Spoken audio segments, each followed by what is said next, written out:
Hello everyone, welcome back to our Arc 5 readings, a classic holographic 5-minute delay. Today we're going to be doing things a bit quicker than normal. We're going to be gunning through these 4 chapters, mainly to get to the cliffhanger ending, a bit sooner, and we're going to have like around a half-hour chapters discussion, I should say, at the very end. We're going to be going through introductions once again, and without further ado, let's get to the cast. There is construction going on in the background, so I apologize about that too. But let's go down the line, and everybody can go ahead and introduce themselves in order. Do I do the Beatrice voice? Or? You can just introduce yourself normally. Okay. Hi, it's a pleasure to meet you all. My name is Moth. Yeah, and I'm gonna be subbing in as Beatrice, I suppose. Hi, I'm AlyVA, and I'm going to be voicing Anastasia, and I'll also be narrating one of the chapters. Hello, I'm Kyles, and I'm your Amelia. Hi everyone, I am Super, and today I will be playing Garfiel Tinsel. Thank you. Hello everyone, my name is Gold, and I'll be voicing Joshua this chapter. Only Joshua. Hey, I'm the LightningEagle. I'm here for the discussions later on in the end of the arcs. Hey, I'm Pat, and I am the narrator for the first chapter this evening. Hi, I'm WolfClaw, also known as Wolf, and I'm doing the voice of Natsuki, Subaru, and Liliana! I'm Otto. I'm Kanda. I'm here. Yay. Hey, this is Sleeping Wooloo, and I'll be playing Regulus Corneus. Good to see all you wonderful people. All right, and my name is HollowGraphic, and thank you all for stopping by. We're just going to go right into it. We have a sub in for Beatrice right now, but, Kiki should be coming back by Chapter 8. Kiki, if you're there, please. So let's get right into Chapter 7. Without further ado, if you guys have any questions or if you guys donate during stream, we'll cover all that at the very end. Thank you all for coming, and I hope you guys enjoy this live stream reading. Chapter 7. The Sinful Man Sets Sail. His heart was stolen by a Songstress. Is that a nickname? It sounds like he's trying to sound cool and all. But he's being addressed like that? It's not cool at all. Upon hearing Subaru's response, Anastasia laughed before playing with the tips of her soft hair. You're right. It sounds more like a nickname than a title. But my heart was stolen by a songstress, is what he claims. Eh? What does that even mean? That his heart was stolen by a woman, and he proudly and publicly announces it. Hey, doesn't that remind you of what happened during the royal selection meeting at the Capitol? Leave that dark, embarrassing history out of this. Subaru's face twisted just thinking of the humiliation at Julius's hands. It made him want to grab his head and roll on the floor. Even though he still believed he had been in the right, his way of expressing his thoughts had left much to be desired. Anyway. I see what you mean, though. Although, I regret to admit it, I can actually relate. Then what's he like? The nickname's rather excessive, but the man himself's both responsible and flexible. Being named heir to Muse Company takes more than just being the eldest son. There's no need to doubt him as a businessman. I can also guarantee that, Natsuki. The young master of Muse Company, Kiritaka Muse, is famous indeed. His skill is astounding, even without the Muse Company's already renowned reputation for dealing with magical ores. As a merchant, Otto also knew of Kiritaka. However, after agreeing with her appraisal, he cast a sharp glare at Anastasia. Indeed. Miss Amelia needs pure magical stones from a professional supplier, and we sent an inquiry to the Muse Company, but they were not open to negotiations. It does make one wonder how and why Anastasia-sama is securing their aid. Perhaps it's a matter of trust? Maybe it's a matter of sincerity. Whatever the case, one side must be willing to approach the other in order to establish a working relationship. Don't you agree? I guess you could say that. Otto gave up on challenging Anastasia, who remained impassive, having been feigning a poor understanding of the situation. He moved on to discuss the magical stones themselves. First of all, do they actually have the rare magical ore we're looking for? I can understand your suspicions, but I'm sure you realize that if we were simply lying about a prominent traitor, it'd be obvious by now. See. Then, are there any other conditions, or is it alright for us to negotiate with them? You're quite worried, but it's fine. Remember, I was simply aware where Amelia-san's camp could find the magical ore they'd been looking for, and I've already explained why I gave you that information. As Anastasia had said, gratitude required no price tag. Otto, understanding this, relented his questioning of Anastasia. It seemed that an agreement had been reached on the... Seeing their conversation come to a close, Amelia raised a nervous hand. Is it okay if I ask something? Please, go ahead. Anything relating to our business and personal relationships are a matter of trust. We'll get some peace of mind by clearing away those doubts. Seems like this doesn't have much to do with money, does it? This is more than just a matter of hourly wages, after all. Well, that's to be expected. Don't you agree, Natsuki-kun? Anastasia smiled at Subaru, who gave an indifferent shrug in response. Amelia continued to ask her questions. You've told us a little about Kiritaka-san, but I'm still curious about the songstress you mentioned. Is she someone famous? Although it was a simple question, Subaru also wanted an answer. As far as he knew, Kiritaka's sore name, Muse, referred to a goddess of song in his world's mythology. It was an odd coincidence, but it could simply have been his fate to fall for a songstress. I wonder if she's supposed to be some kind of mythical figure. Of course, she's not as influential as Hoshin of the Wilderness. Actually, if Hoshin had fallen for someone mythical, it probably would have been a disaster. Rest assured, the songstress Liliana-san is very real and currently remains in Priscilla. Having been taken in by Kiritaka-san, that's what her position is like right now. Currently? Do you mean it is different from her normal situation? I had heard that she was originally a poetic bard who sang and traveled. Kiritaka-san saw one of her concerts, and the situation became what it is now. Listening to Julius's answer, Subaru pictured a bird caught in a bird cage. Birds were animals that would live freely until they caught the eye of a master who would entrap them. Was that what Liliana's situation was like? Did Kiritaka's paranoid affection keep Liliana trapped? That's an unpleasant story. Her singing should not be kept for just one person. She should do it freely. I do agree with that, but there may be a misunderstanding here. Although, Anna, it may be an inevitable conclusion. My opinion of this Kiritaka guy has been declining somewhat steadily. Would a negotiation really be fine? It's hard to imagine communicating with someone as eccentric as that. A greedy and disgusting rich man came to mind. One who was both gluttonous and lustful. As Otto had mentioned earlier, it was strange of him to turn a blind eye to Amelia's seemingly innocent search for magical ore. Subaru's impression of the man was poor indeed. I'm not looking forward to showing my pretty Amelia-tan to such a person. Him seeing Amelia-sama shouldn't be a problem. Kiritaka-san is a little difficult to handle, but he wouldn't be so indiscreet. However... Julius broke off, as if unsure how to continue, leaving Subaru puzzled at his rare hesitation. Finally, Julius sighed quietly and shifted his gaze, first to Amelia, then to Subaru. It might be best not to bring Beatrice-sama with you. What's that supposed to mean? Well, Kiritaka-san and I are on good terms, so I've spoken with him enough to imagine what he'd think. Julius's and Anastasia's words, the opinions of those two led to one single conclusion. Subaru stood up and... He's... a lolicon? That is something that people are only able to speculate on. In other words, it's an unconfirmed rumor. In any case, his tastes do not change how charming Anastasia-sama is.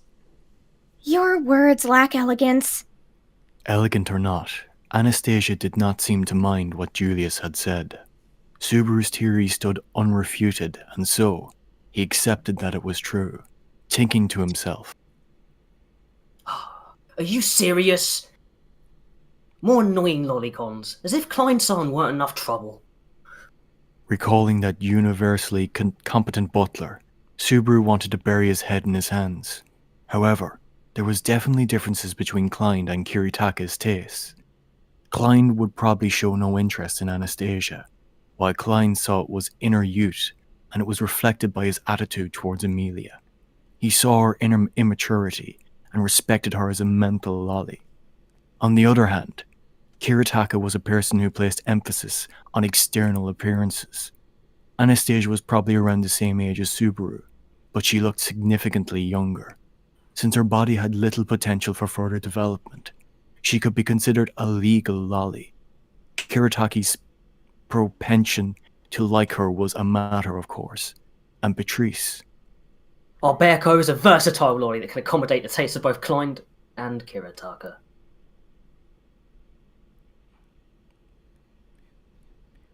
I did not quite understand that, but I feel like it was a very rude comment, in fact. Idiot! I'm worried about you. You have a dangerous appeal. You make me worry if you're not more aware. If you're that worried, then you're not doing anything wrong, I suppose. Although she did not share Subaru's panic, Pyrrhixz happily grabbed onto the hem of Subaru's sleeve. For the time being, Subaru was going to hold on to her tightly. As long as they were in this city, it would be a good idea to keep an eye on her.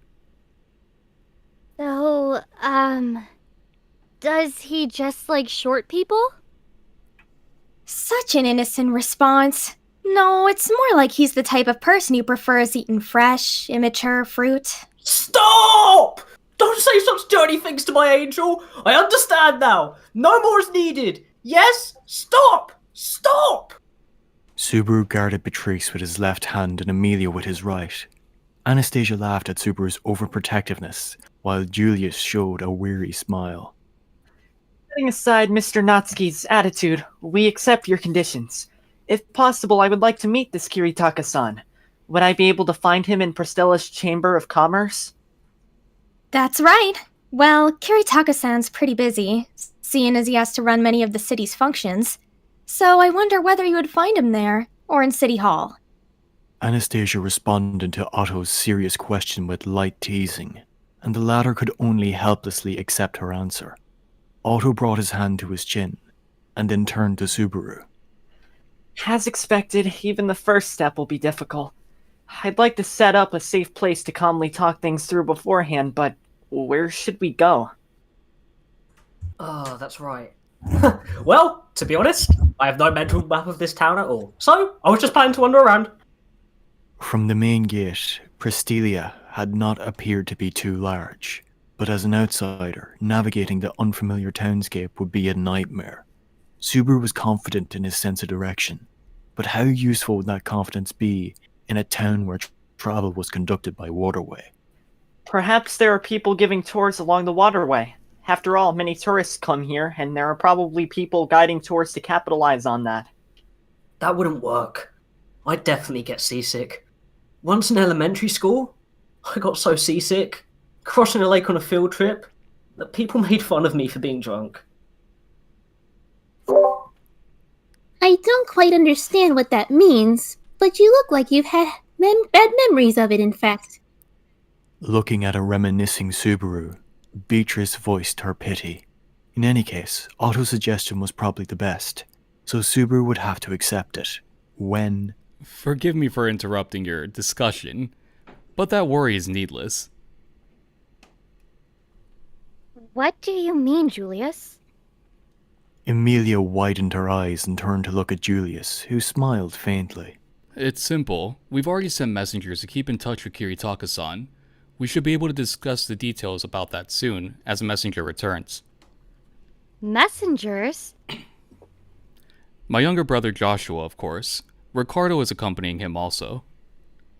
Subaru was glad to finally know where those two were, but he was also somewhat annoyed, although they were addressing a natural obligation. Oh, it would have been nice if they were here to welcome us in front of the inn. Since we invited you, it is our duty to handle these arrangements. You do not need to be worried about the finer subtleties. Those are not worth mentioning. Don't bring them up, then! Their banter was the same as always. On one hand, Subaru respects for Julius's faction grew, but on the other, he was deeply troubled by his own faction's lack of preparation. Anyway. In that case, all of you are probably anxious, but we should wait for the two of them to come back. Speaking of which, my personal bodyguard hasn't returned. Oh, right. Subaru assumes a more relaxed posture and sits down. He prepares himself to answer questions about the absent Garfiel. Anastasia immediately follows that lead. As you can see, Mimi's absent. What's she doing? That child that went with her, the one named Garfiel. I'd like you to talk about him in detail. His name is Garfiel Tinsel. He's 15 years old, the age where kids have fancy dreams. He has the habit of biting things and snoring loudly, but other than that, he's not a straightforward kid. Even if his feelings are battered, his naive way of looking at things won't change. He's that kind of pure youth. That's likely true. I don't want my cute little sister stolen from me, seemed to be what Anastasia was desperately yet sweetly thinking.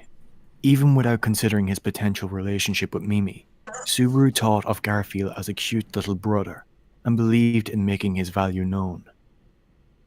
I wonder what Songstress's famous voice sounds like. I feel really anxious. I wonder if she'd perform for me if I requested her. No need to worry. Liliana is someone well-versed in social customs. If she's present at your meeting with Kiritaka-san, then eager to perform. What? That's right. That sounds fun. Meanwhile, Julius's words seemed to further Emilia's interest in the topic of the Songstress. Otto, seeing the dialogue between the two pairs of made up of a liege and a knight, sighed. Since we're in opposing factions, I thought relationships would be more tense. Did I just overthink things? You don't need to be discouraged, in fact. You're not thinking too much. Subaru and Amelia aren't thinking much, I suppose. Beatrice's rare show of sympathy confirmed Otto's suspicions that he would be mentally and physically overtaxed during his stay in Bristelia. Joshua had returned, while Garfield was soon to arrive as well. Kiritaka-san is usually busy, but rather than being at the city hall today, he'll be at his office in the Muse Company headquarters. So this is an ideal time to visit him. That's that then. You did well, Joshua. Joshua, upon returning to his older brother and his lady, made his report. After Anastasia nodded, satisfied, Joshua turned his gaze to Subaru. Thank you for coming such a long way. I'm sure you've heard the story from Anastasia-sama by now, but we've established contact with Kiritaka-san. Oh, thanks a lot. That saves us loads of time. I do not enjoy helping you. I'm just following Anastasia-sama's orders. I really wanted to avoid having my brother meet you. Well, you're honest as usual. Julius's eyes widened at Joshua's frankly hostile speech, which was something rarely seen. He was apparently unaware of the animosity Joshua held towards Subaru. Joshua, everyone present, including him, are here under Anastasia-sama's invitation. Being rude to our guests will hurt Anastasia-sama's reputation, so please refrain from doing so. My sincere apologies, Nisama. Julius sighed at Joshua, whose gaze had turned sulky. He then turned to Subaru and said apologetically, Apologies, from both of us. Usually my brother does not engage in this kind of behavior. It seems that the cause is the unfamiliar environment. I don't mind if you guys do it separately, but being picked on by both brothers together in this environment is kind of scary for me too. Well, we'll keep that in mind. Julius responded to Subaru's words with a mixture of humor and irony. Joshua looked unsatisfied, but when Subaru caught his eye, he turned away. Was the reason intense jealousy? Well, thanks to your kindness, we can go visit Kiritaka-san now. Can we consider this inn as a place to stay afterwards? Feel free to do so. The Water Plumage Pavilion is a lodging with a great track record, both in atmosphere and comfort. Please look forward to dinner. That's true. In that case, we'll look forward to it. Emilia clapped her hands and smiled at the confident Anastasia, then, running a hand through her long, silver hair. We'll be sure to speak properly with Kiritaka-san first, so that we can enjoy a delicious dinner without any worries. As Emilia finished talking, she stood up to leave the inn.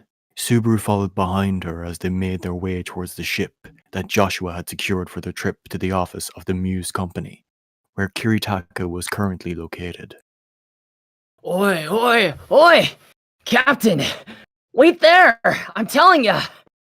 Garfiel hurriedly leapt in front of the inn to intercept them. His shining blonde hair and clothes were slightly dirtied, and his expression was tired as he joined the other four. Found ya! If it weren't for that dog-faced guy, I don't think I would have survived. By dog-faced guy? Do you mean Ricardo? Were you on a sweet date with Mimi before her big scary uncle interrupted? A date? This ain't no joke! As soon as that midget dragged me away, another midget looking like her attacked me and nearly killed me. If I fought back, they'd probably start crying. So instead, I just spent the day running away. From Garfiel's story, Subaru summarized that it had been Ricardo who had prevented that tragedy. Mimi, of course, had two twin brothers who could have caused it. Perhaps it had been Tivi, whose calm disposition could have been hiding a sharper side. Or perhaps Hitaro, fearing that his sister would be taken away, had displayed his Siscon tendencies for the first time. Whoever had it been, the situation seemed fine now. Oh, seeing as I didn't want to be excluded from your plans, I rushed over here, Captain. Oh, my bad. We were planning on meeting the guy who's selling the magical ore. Thinking on it, I guess we should have waited for our bodyguard. It's obvious, yeah? Subaru added the relieved Garfiel to his party and made way for the docks. The boat that Subaru's group was going to ride on had already been prepared. All the boats were fairly small, with only enough room for 8 people, including the boat's sailor. There's a city law about boat size. If the boats are too large, the waterways get clogged, and it's unsafe if boats get too close together. The dark-skinned sailor steering their boat was happy to answer Subaru's question. Dragging carriages on wide highways weren't much of a problem, but on motorways, traffic rules needed to be set. If a collision happens and a ship sinks, that's usually regarded as the fault of the sailor's lack of technique. Besides, a lot of these ships have been passed down from generation to generation, so losing one would mean losing your reputation as well. Of course. Regarding the ship's water dragons, are there any problems with those? You should give it a try. In the water, there's no way you can compete with water dragons, so when you see one, it's customary to let them have the right of way. Some of the boats are pulled by small water dragons, so you should try those at least once. Like ground dragons, they had good instincts and could be trusted to handle a smaller boat. Remembering how he felt the first time he saw a ground dragon, he was excited by the sailor's follow-up recommendation. Maybe his first ride with a water dragon would evoke the same sense of wonder. This is my first time crossing water on a ship. I'm really excited. Oh, is that so? Well, this does feel different than the sea, I guess. What's this sea? Imagine an endless pool of water. My hometown was right next to it. But that would be nice when you felt thirsty. Subaru laughed in response to Emilia's childlike answer. Unfortunately, drinking seawater when thirsty would lead to death. Regardless, he could not mention that seawater was saltwater without raising more questions. Where there's a river, there's usually a bridge, so if you need to smuggle something without crossing a bridge, your only other option is going by boat. Sure sounds like you're talking from experience. It's not like I've ever done anything like that. It's just secondhand knowledge. Stop casting such strange suspicions on me, really. Oh, bro, you're really sweating over there. As if ignoring Otto's suspiciously specific denial, The boat followed the sailor's movements as it turned to join the main waterway ahead. Incredibly, the current was flowing against the direction of the boats. What? How is the water flowing like this? I actually know the answer to that. Look at the city walls. She lightly patted Subaru's shoulder and pointed into the distance with her free hand. Subaru cast his gaze in that direction and saw the great stone towers stationed on the city's walls. There were 4 of these towers, positioned on the north, south, east, and west side of the city. Those towers control the flow of water in the town. It uses a sophisticated magical mechanism that operates with the power of magical water stone. It seems that the big floodgates in the city are also controlled by it. Wow! That is incredible! That's even cooler than the travel laws! Thanks to Amelia's explanation, Subaru somewhat understood the mysterious mechanism behind the flowing waterways of the city. Sure enough, the Watergate city Priscilla was very different from the others, and Subaru still had much he needed to learn about it, including the city's laws. The laws here are closely related to the operation of the city, right? Is this about Kiritaka-san? Like I said, I wonder what kind of person he is. It would be great if he gave us the magical ore upon hearing our story. Touching the pendant hanging on her chest, Amelia murmured her hopes, seeming uncertain of herself. Whilst listening to her mummers, Subaru placed his hand on his chin and closed his eyes. Then, he swayed his head along with the movement of the boat and whispered, I didn't catch what you just said now, I suppose. Beatrice had probably been the only one who could hear him. Upon hearing her loud voice, everyone turned to stare at him, feeling their gaze fixed on him. Subaru smiled and said, Crap, I'm gonna puke! In an instant, a fuss was created on board. And that is the end of chapter 7. Get a quick hand for the VAs. And we're going to go right into chapter 8. Also, welcome aboard. Kiki, you can do a brief intro if you want. Yeah, sorry, I was at work. No, you're fine, you're fine. Yeah, I'm Kiki484 and I'm voicing as Beatrice. Big Beatrice chapter incoming. But yeah. Quick question. Does Joshua have any lines in the next chapters? I do not think so, no. Okay, because I was going to say you should turn gold up for the next time. I fully boosted him. On my end. Yeah. Okay. Alright. We had one dono. Thank you, Roman, saying marry me, Otto. Cool. Awesome. Thanks for the dono. I really appreciate it, but my heart is currently set on someone else. It may or may not be a beast woman. It's Frederica. I ship it. That's cute. Alright. We can get right into the next chapter. Chapter 8. Let's do it. Let's go. Chapter 8. Traveling with Seasickness. You should be better now, I suppose. No! Wait a little more.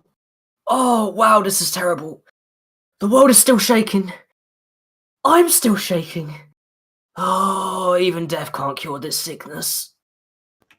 On a street facing a large aqueduct, Subaru and Beatrice sat side by side, their feet dangling over the side of the waterway. Together, they admired the flow of the clear water. Onlookers smiled faintly upon seeing them. Perhaps they assumed they were siblings, or perhaps they thought they were tourists who had never seen such structures. Oh, neither of those assumptions are entirely wrong. But it is sad that they don't really know what our relationship is.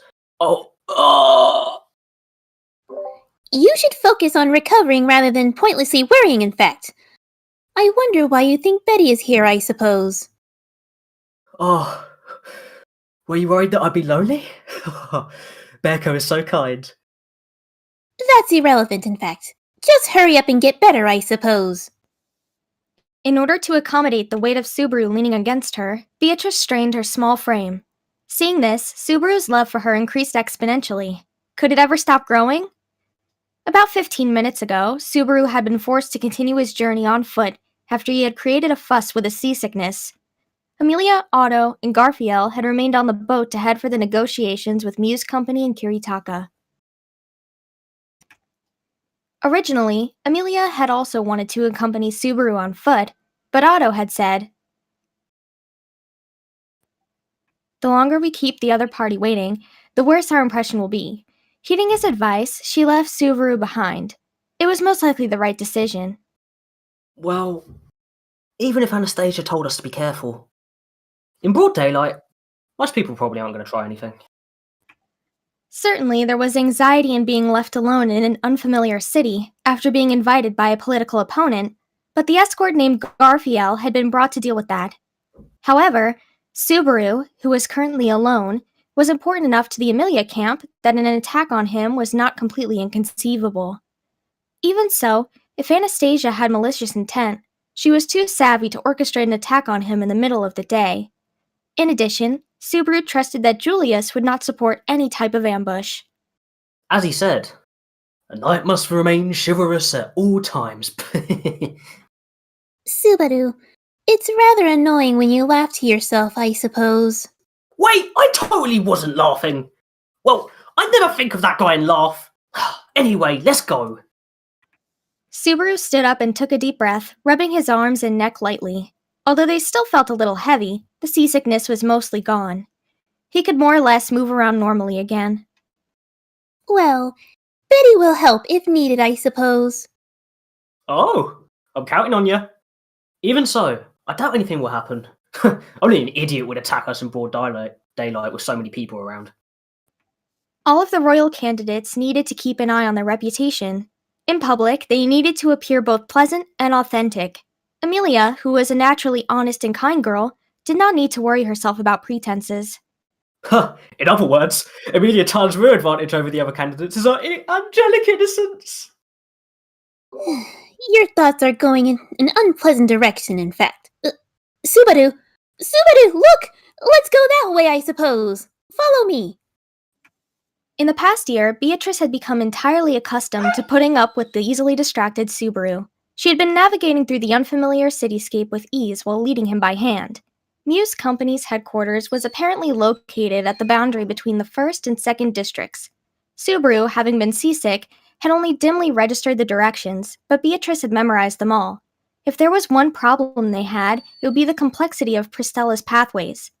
Although they had arrived by following the main canal, they had to take detours around the several small waterways feeding into the main one. Sometimes there were bridges, but on several occasions, Subaru had needed to jump over a narrow waterway while carrying Beatrice. Subaru, that is a splendid fountain, I suppose. You're right. Bearco, how did we get to the park? The fountain, which had caught Beatrice's attention stood in the center of the park. It was surrounded by well-maintained flower beds and children playing games. This was indeed a peaceful and relaxing sight. The only issue was... Is this where we're supposed to be going? This is the last place I'd picture finding the heir of a large company. If businessmen made deals here, all of their money would get wet. I wonder if the sickness made you cynical, I suppose. That's the first thing you'd think of upon seeing this beautiful scenery. Betty feels sorry for you, in fact. The old you would have blushed and tried to hide this mistake, but now you're becoming rather fresh. You're breaking your father's heart. You're 400 years too early to be calling yourself Betty's father! Subaru lacks the tact in discussing such matters, in fact. Subaru was unsure why Beatrice had overreacted to the latter half of his sentence, but didn't pursue the issue. Their problem right now was figuring out how they arrived at the park. Bearco, since you were leading me so confidently, I thought you knew the way. I know the destination, in fact. However, the roads were complicated, I suppose. In order to avoid getting lost, I used the left-hand method that I read about before. It didn't work, I suppose. The left-hand method? Holding out your left hand and following the wall, in fact. Isn't that for mazes? Beatrice's method was a well-known tactic in conquering a maze. Subaru recognized its effectiveness, but there was a number of drawbacks too, namely... If you start using the left-hand method in the middle of a maze, You might end up touching the inside wall and never be able to leave. Furthermore, we're not in a maze. We're in a city. It's just like Subaru to disregard tried and tested wisdom, I suppose. Betty was the guardian entrusted in maintaining the knowledge of the Forbidden Library. She pities the fool who disregards the wisdom of history, in fact. I'm not the fool. You're the fool for not using that tried and tested wisdom correctly. She was old enough to be self-righteous, 400 years, but it had taken her long enough to enter the outside world. 400 years, that there was a big enough gap, 400 years, between her common sense and time spent in the world. And so, she was a surprisingly unreliable lolly. I wonder if Subaru has a better idea, in fact. Let's see you try, I suppose.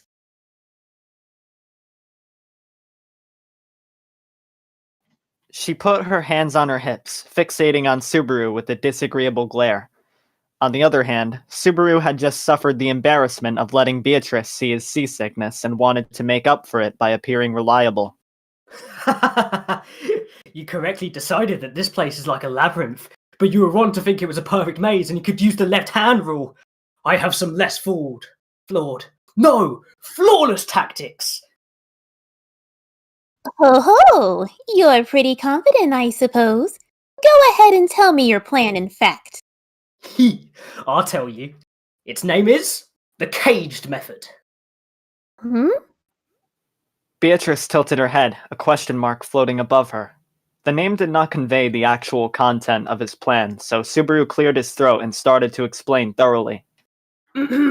Okay, first of all, we'll call our current position the starting point. If we proceed, we'll eventually reach a fork on the road. We'll continue until we hit a dead end. Then, we'll go back to our first fork. Continue, I suppose. Then, we'll map out that branch and choose another one. Using the same method as the first branch, we'll walk until we hit a dead end. Eventually, we'll have every branch and every path of the dungeon mapped out. That would take far too long, in fact. I wonder if we would even arrive before nightfall, I suppose. Idiot! What's wrong with taking the certain path? How many people do you think safely survived a dungeon with this method? I'm just doing as you said, relying on the wisdom of history. Losing sight of your goal by relying on wisdom is a bad habit, in fact. Certainly, it hurt that Beatrice had trampled on his idea, but even Subaru had to admit his plan had too many faults. It was a time-consuming tactic, and besides, they had no pen or paper which to draw a map from. Then, there's only one other method. What is it, in fact? Betty's confidence in Subaru is significantly lower now, I suppose. Although the method was reliable, it was not going to improve Subaru's image. Acting in good faith did not make one reliable. Okay, we'll have to work together here. On what? Let's humbly ask for directions. That's fine, in fact. Subaru had accepted that he could not solve the problem on his own. He thought Beatrice's pride would be the only problem, but she seemed okay with it as well. Fortunately, Kiritaka Muse was both a famous merchant and heavily involved in the management of the city. Everyone around would know where his office was. With that in mind, Subaru looked around, hoping to find someone to ask. But even though this is a park, there's nobody here. The timing is bad, in fact. It's late afternoon. The perfect time for naps, I suppose. Subaru definitely agreed with Beatrice's words, and the temptation to nap in the shade rose. Shaking it off, he decided to head back to the direction of the main canal, where it should be busier, when... Do you hear something? The faint sound of wind and of a tiny water flow. It was a voice. No, it was the sound of a singing human voice? Subaru could hear it only intermittently, but he was drawn toward it, looking for the source of the song that prickled his heart. Beside him, Beatrice also seemed to have noticed that sound. Upon arriving at the scene, they stood, overwhelmed, forgetting to even breathe. A lone girl stood in front of a monument at the back of the park, her voice raised in a song. She was a small girl with dark skin, large round eyes, and a vibrant face. Her crisp yellow twin tails were decorated with small strange ornaments, In her hands, she held an instrument between the size of a guitar and a ukulele. She played and sang simultaneously. The energy contained in the song could only be described as overwhelming. Subaru, listening to her sing, felt a non-existent squall by his face and a non-existent earthquake under his feet. The clarity, the volume of her song was overwhelming. Her voice, singing a tune like a ballad, was the only sound in existence. Whoa. That lone girl, using only her voice and fingertips, created an energy comparable to that of an orchestra. Subaru was far from the only one who had been utterly captivated by her. There was an audience of around 20 people, all holding their breaths, completely unaware of Subaru. Likewise, Subaru had only noticed the singing girl whose presence entirely dominated the space around. As Subaru's entire body trembled, the girl's song came to its climax, and the audience's enthusiasm came to its peak. Without money, without a future, without hope, with only vanity, what can I see but the darkness? And beyond that darkness, nothing. The end, the end, the end is approach. How is this song so exciting? Even after calming down. Oi! Huh? The song which even dreams could not create had been unexpectedly interrupted by Subaru. As soon as he had surprised her, the girl stopped singing and dropped her instrument. Of course, the music had also stopped. Immediately, the intense atmosphere surrounding the girl vanished. Subaru realized that he had screwed up. Oh, no. I didn't read the mood. Sorry. I didn't mean to. Ah! That hurts! Oh, ow! Ah! Subaru, you idiot! It's ruined, in fact. What a waste of a rare and lovely mood, in fact. You just had to thoughtlessly ruin it, I suppose. You've gone too far, in fact. Before he could apologize, a sharp pain pierced his toes.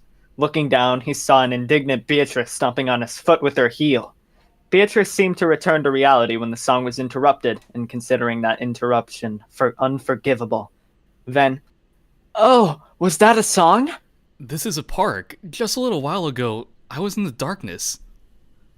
No, I couldn't help it at the time, but... When I grow up... Go ahead. When I grow up, I want to defeat Demon and save Draftin. I want to support that dream. Tina-chan? Ruzzball.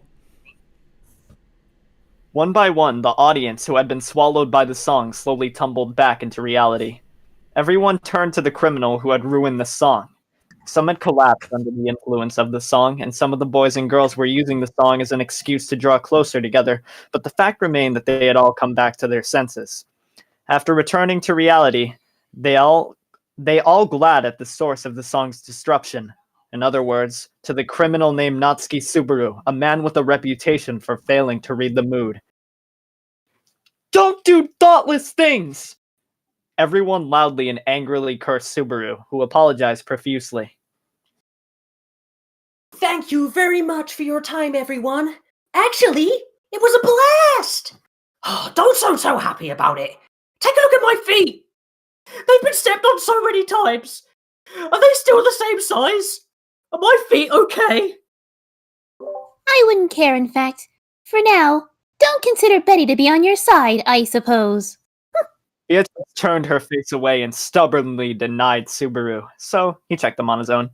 His right foot had almost doubled in size at this point. Subaru had poured water on the concert, so their reaction wasn't entirely unexpected.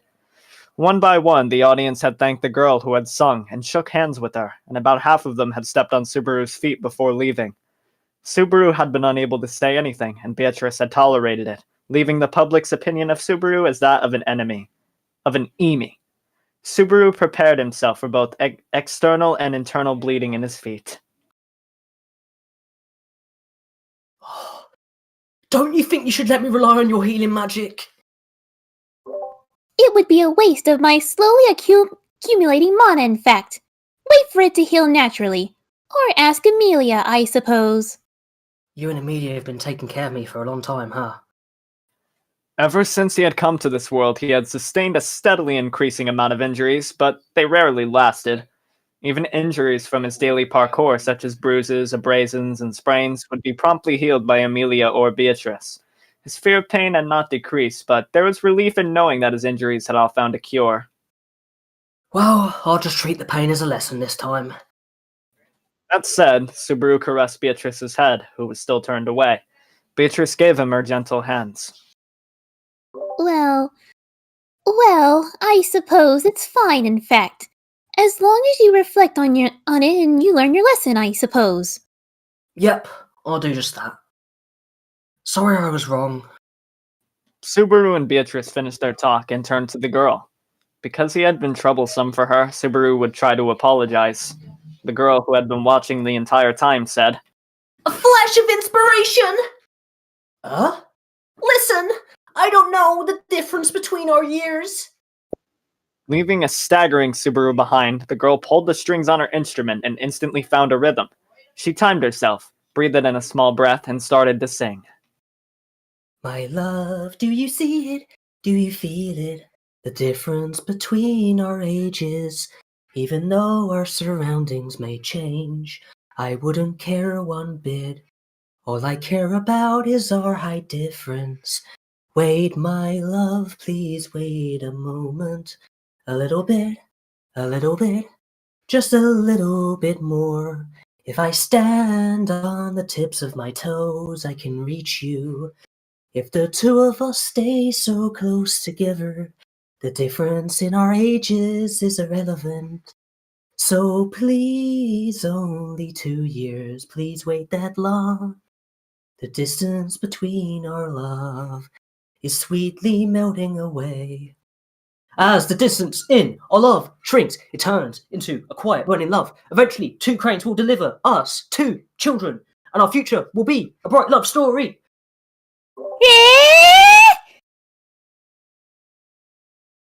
At the end of the girl's song, Subaru suddenly joined in with an ad-libbed rap that trampled all over the rhythm of the previous song. Beatrice raised her voice with astonishment, demanding an explanation to their high five. Wait a minute. Why is Subaru suddenly part of the song, I suppose? Why did you just accept his addition, in fact? Oi! What are you talking about, Bearco? Does the song cross a line? Well said! Liliana's heart is trembling with excitement! Your attitude that Betty is the wrong is unacceptable, I suppose. Let me mention that Bearco and I aren't in that kind of relationship you're thinking of. Even if she grew 2 more years, she wouldn't be in my target range. But she'll only be 13 or 14 by then. Despite how I look, I'm good at guessing ages. Well, I guess this is a skill gained from life experience. Should be roughly 402 years old. Oh, please! There's no need to be this stubborn, just because I hit the mark! She dismissed Subaru's words as an excuse and ignored them, which had pained him. Subaru also thought that correcting her would lead to too much trouble. Anyway, the topic had changed too much. Back to the original topic. Was the inspiration you mentioned earlier the song? Yeah, that's right. Despite how I may look, I'm easily moved. Once I saw your interactions, I felt like I needed to immortalize them in song. Be proud! The girl, speaking quickly and fluently, raised her hands or her mouth. But what I did wasn't enough. Big bro there helped by adding the bit at the end. That was the first time I've gotten such a reaction. I was very happy. That was because the rap god himself blessed me. I certainly couldn't do it again. I don't have the skill or experience. One single shining moment! The girl made a sad face to Subaru, who looked into the distance. Seeing the mutual understanding that had been achieved without words between the two drained the patience of the little girl who had been left out.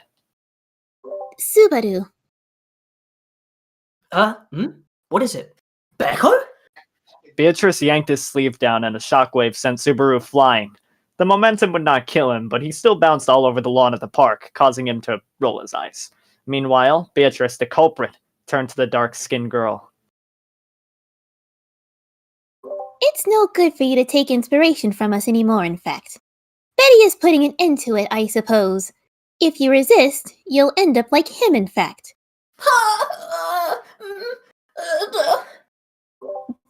Be quiet, I suppose. Only think about promptly responding to Betty, in fact. The reason nothing is happening to you right now is because your song was lovely, I suppose. But who knows how long this mercy will last, in fact. Even seeing her trembling, Beatrice's voice held no mercy. Seeing her hurried nod, Beatrice sighed. The girl was too scared to form words. Then... Muse Company. Take Betty to where Kiritaka muses, I suppose. Ah? I will not say it again, in fact. Lead the way or be subjected to Betty's anger, I suppose. I'll lead you there! I will! When pressed with the choice, the girl instantly raised the white flag. Beatrice nodded, satisfied, as Subaru walked back towards them, and Beatrice looked up at his eyes upon his return. Tell me if you have any complaints, in fact. Is it acceptable to use your accumulated mana like this for educational purposes? It depends on the time and place, I suppose. Huh, such kindness and consideration, Bearco. Was it okay to threaten someone to guide us?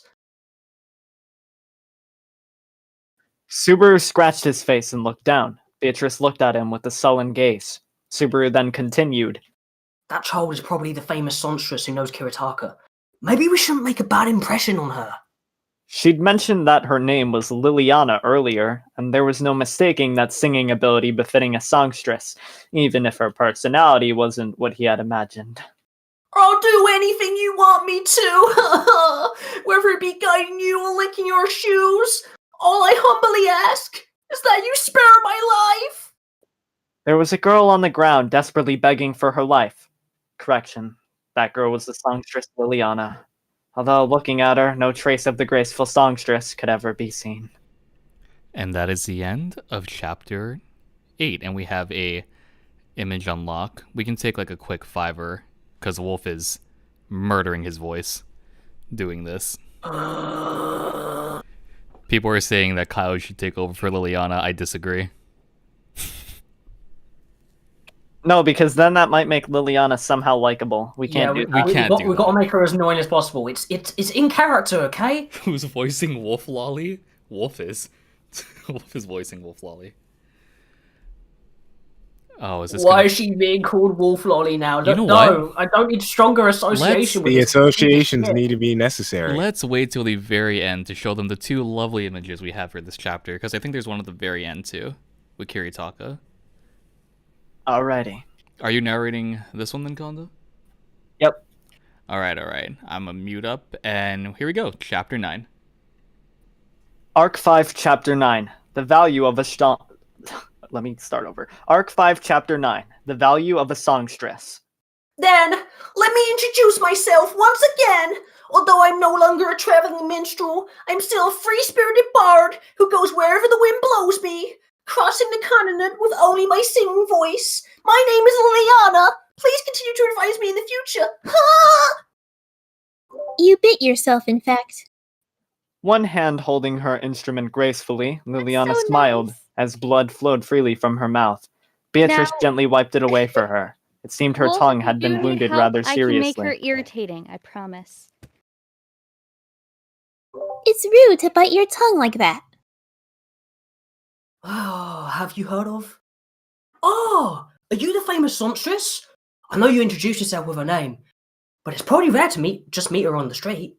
I'm not fond of that title, since I'm only a fledgling musician. It sounds so sophisticated. I'm so far from reaching my peak. Even if people thought I called myself the songstress, they say I'm too conceited. Wiping at the bloodied lower half of her face, Liliana's expression seemed almost coy, leading Subaru to hesitate over his interrogation of her. He decided that rather than interrogate, he would try to casually converse with her. Even so, considering the words she had just uttered, she seemed to have a very high sense of professionalism.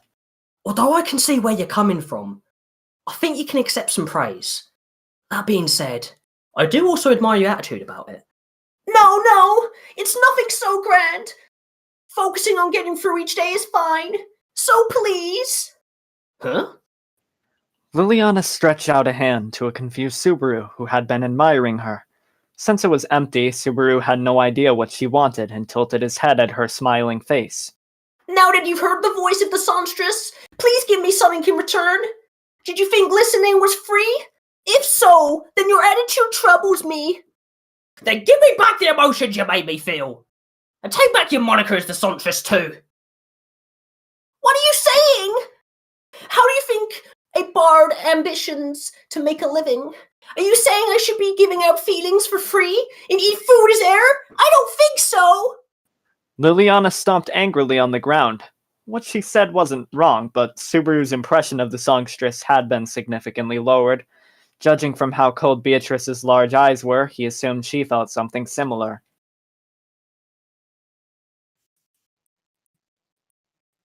Alright. Let's discuss a tip. How much do you want? No! The tip should be for the customer to decide based on what his heart feels. Although, the more the better. Oh, for fuck's sake! Taking advantage of Liliana's laughing, which showed her blood-stained teeth, Subaru pinched her chin with his cold hands. Her face was small, so it was incredibly easy to pinch, and Liliana had to run several laps around Subaru before he let her go. Stepping away dizzily, she muttered, "It was just a joke," over and over to herself. If you're looking for the Chamber of Commerce in the first place, you should be the Kiritaka-san's guest, right? I wonder if you should be acting this rudely. You know, I don't know you very well, but my impression is only getting worse.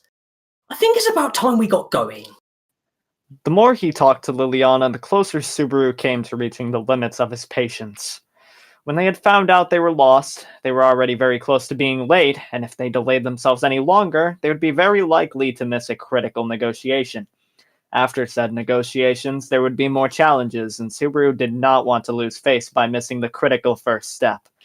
Shaking her head, and her hair with it, Liliana ceremoniously announced, I understand. And began to lead the way.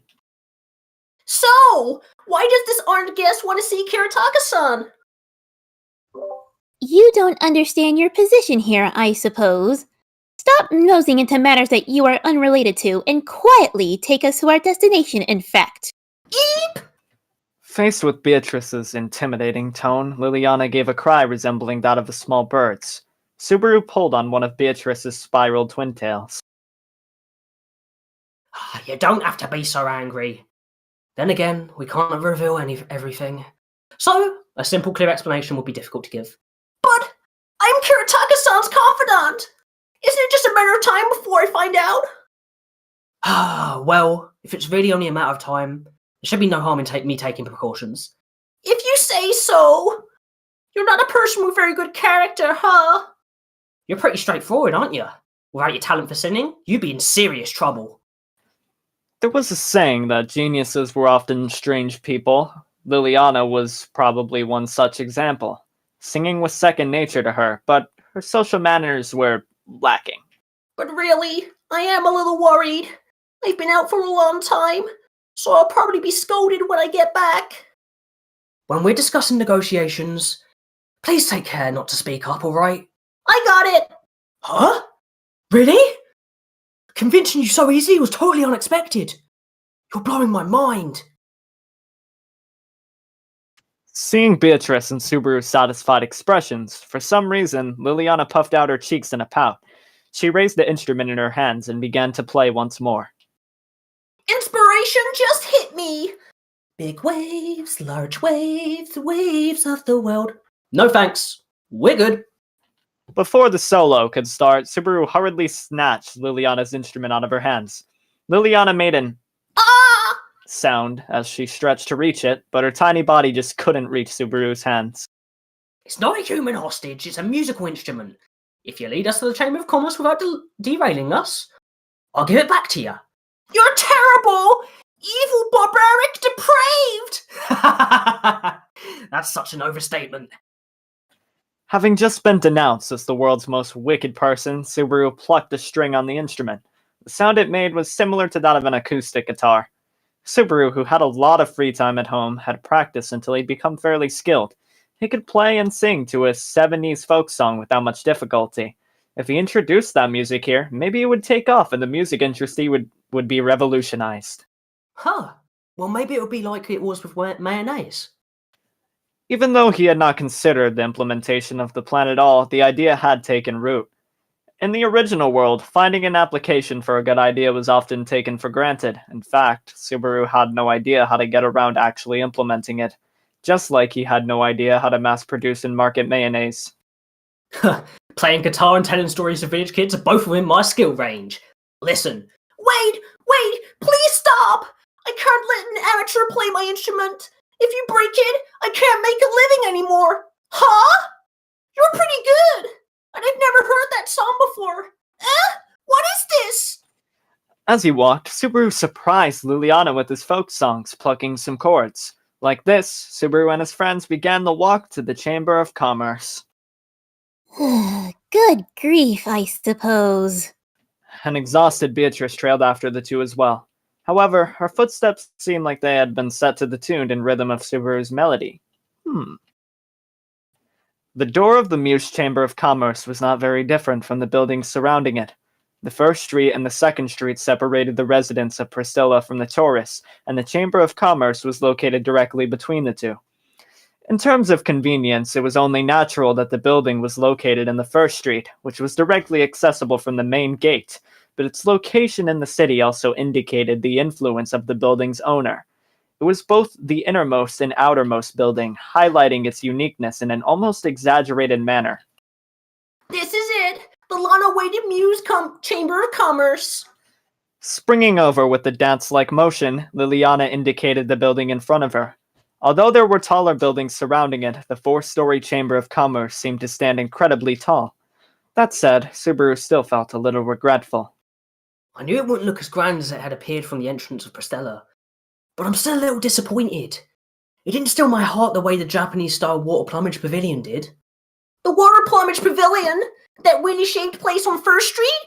If you use that as your comparison, even Kuretaka would look kind of poor. But that aside... Liliana swung her body up and down in exaggerated motions and reached out with the palms of her hands. Well, now that I've fulfilled our agreement, can you give Lulayer-chan back to me? If I don't have it back by tomorrow, then I'm not sure how I'll survive. Right. Here you go. Subaru had become tired of singing and playing the back-scratcher-shaped instrument halfway to their destination. Liliana hurriedly took it from him, breathing as if in a panic, and checked it for scratches, then began to rub her face against it and gave it a kiss. It's good to have you back. I'll never let you go again. It's impressive that your attitude can annoy me this much. I think this is the most annoyed I've been at someone's attitude since Petal Geese. Oh, I don't know who he is, but he sounds similar to me. Tell me about him. If I ever meet this Petal Geese-san one day, I can't promise he wouldn't be my lifelong rival. He's a Sin Archbishop of the Witch Cult. Here he goes again. Stop being such a joker. That should be your new name. Liliana, dressed like a dancer with a lot of exposed skin, showed Subaru with an overreaction. However, she tilted her head at his cold response and gradually began to assume a serious expressions. Wait, were you serious? Sono tori de gozaimasu. You probably won't have any other opportunities to compare yourself to someone who's dead and gone. So make what you will of it. Wait a minute! At Subaru's words, Liliana objected with amazing momentum. Her reaction surprised Subaru, who wondered if she was angry at being compared to a Sin Archbishop. Her next words threw Subaru off even more, as they were, What you just said now? Why does it sound like you met a Sin Archbishop? And if I did? He didn't know what she had meant to ask, but it was definitely something important. He had not expected such a reaction after telling her Betelgeuse's identity as an archbishop, although it wasn't impossible that she had encountered the poisonous insect-like witch cult before, since they seemed to appear just about anywhere. Subaru stiffened up, alert, and Beatrice also paid close attention to the situation, ready to act immediately if need be. One slow reaction and it would be too late for them. An oppressive feeling atmosphere, with two people looking to see how she would react, Liliana spoke. She said, Are you perhaps the Lollymancer? Natsuki Subaru-sama? Oh. Ugh, I suppose. Under Liliana's shining gaze, Subaru and Beatrice replied at the same time. That was the most dishonorable name that Natsuki Subaru, who had been knighted and allowed to call himself Amelia's knight in name and reality, had earned in the past year. They say the half-elf's knight is a mysterious person who always has a little girl beside him. You were indispensable in slaying one of the three great rich beasts, the White Whale, alongside Duchess Cruz Karsten, with the sword demon Wilhelm himself calling you his benefactor. And immediately after, you continued to make the world tremble! With help from the famous businesswoman Anastasia, son of the Hoshin Trading Company, and the Duchess Cruz, you defeated the witch called Archbishop of Sloth. And there are unconfirmed rumors that you are also the hero who defeated the Great Rabbit, which has been plaguing the world for 400 years. Oh, itchy. Oh, what a terrifying reputation. Liliana, with two hands raised, wore the expression of a girl who'd found her dreams as she listed Subaru's merits. Some were accurate, some were exaggerated, but he could find no real error in her list. Even so, her words embarrassed him enough for his entire body to itch, while Beatrice wore a seemingly dissatisfied but happy expression. And the one being followed loyalty by a little girl whose skill in magic is legendary. You're that Subaru-sama, aren't you? Ha ha! Betty Subaru will surpass even the most outstanding figures in history, in fact. He will become the brightest star known to man, I suppose. You should respect him more, in fact. Hey! Beatrice sticking out her nose proudly, and Liliana bowing down. The two caused more headaches than any troublemaker, and it seemed like their show at the entrance of the Chamber of Commerce had attracted attention of all the staff that were present. Upon seeing them and finding the kneeling Liliana, they all promptly returned to their work. Do you always act so exaggeratedly? Everyone here has a strange, oh, it's Liliana as always kind of expression on their face. Ah, please stop! Seeing a legend in front of me, my heart is racing! I'm glad to have a chance to witness you in person. Subaru's previous unease had all but disappeared, but Liliana grew more and more frantic, saliva even dripping from her mouth. Well, could the people you're meeting with the Chamber of Commerce really be the ones I'm thinking of? Who are you thinking of? No! It's just that they've made a lot of songs based on the famous Amelia Tan. I know she's a real person, but in my mind she's always been a fictional character. If it is who I think it is, Amelia Tan!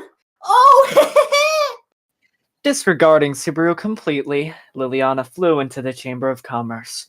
After falling still for one shocked moment, a dumbfounded Subaru could only chase her into the building. Subaru! That girl! She even dropped her instrument, in fact! Should she really be treating her lifeline like this? Hurriedly grabbing the lurier from Beatrice, Subaru ran into the Chamber of Commerce himself. Seeing the reception staff gawking at the upper floor, he deduced that Liliana had just ran up the stairs. You are... Well, with Amelia-sama, who should be with Kiritaka-san right now. They told you would be late, right? Yes, they're here right now, but Liliana-sama... I know the way. Can I go up? Seeing the receptionist's stiff nod, Subaru hurried after Liliana.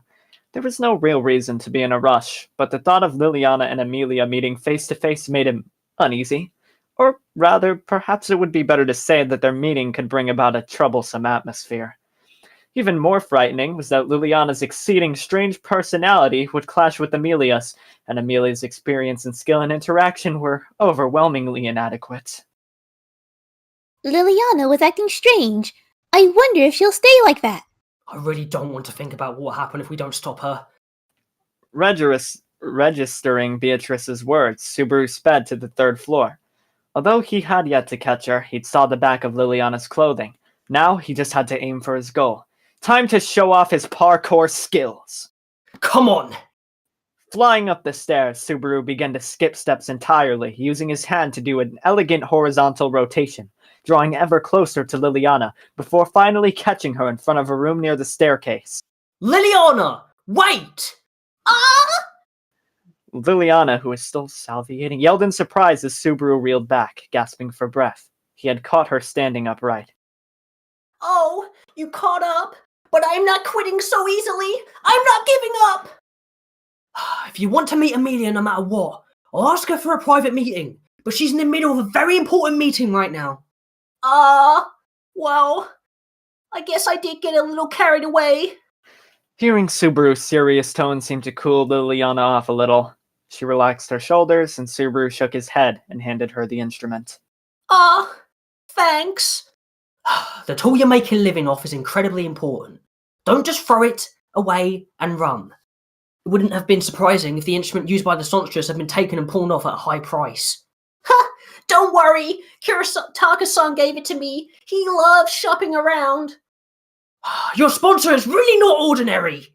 Speaking to Subaru with a bitter smile, Liliana held her cherished instrument to her chest. Her expression was one of sincerity and disbelief at being able to abandon it so easily. Since she'd thrown it down for her ambition earlier, Subaru didn't know if he could believe her smile. Well, I'm fine with saving my meeting with Amelia-sama until later. But first, can I discuss something with Natsuki Subaru-sama? Oh, drop that bothersome honorific. It's itchy. What do you want to talk about? There's so much! I want to know how accurate the stories are. Not just so I can hear them, but so I can sing about them too. I can write so many songs from that inspiration, maybe even a heroic one that will be passed down for generations. Just thinking about it makes my heart race. Holding out her clenched hand, Liliana's eyes shone with energy. While this puzzling scene was happening, Beatrice finally caught up and stumbled upon Subaru in Liliana's proximity. Ah, you, strange girl. Don't stand too close to Subaru, in fact. Move away, I suppose.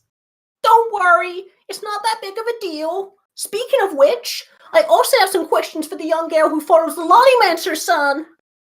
Betty is not a young girl, I suppose. She is a proper lady, in fact. How rude. You two are so noisy, always arguing like that. Shush! Amelia-tan is doing negotiations inside. Beatrice, who was in an awful mood at this point, and Liliana, who failed to recognize that she was the cause.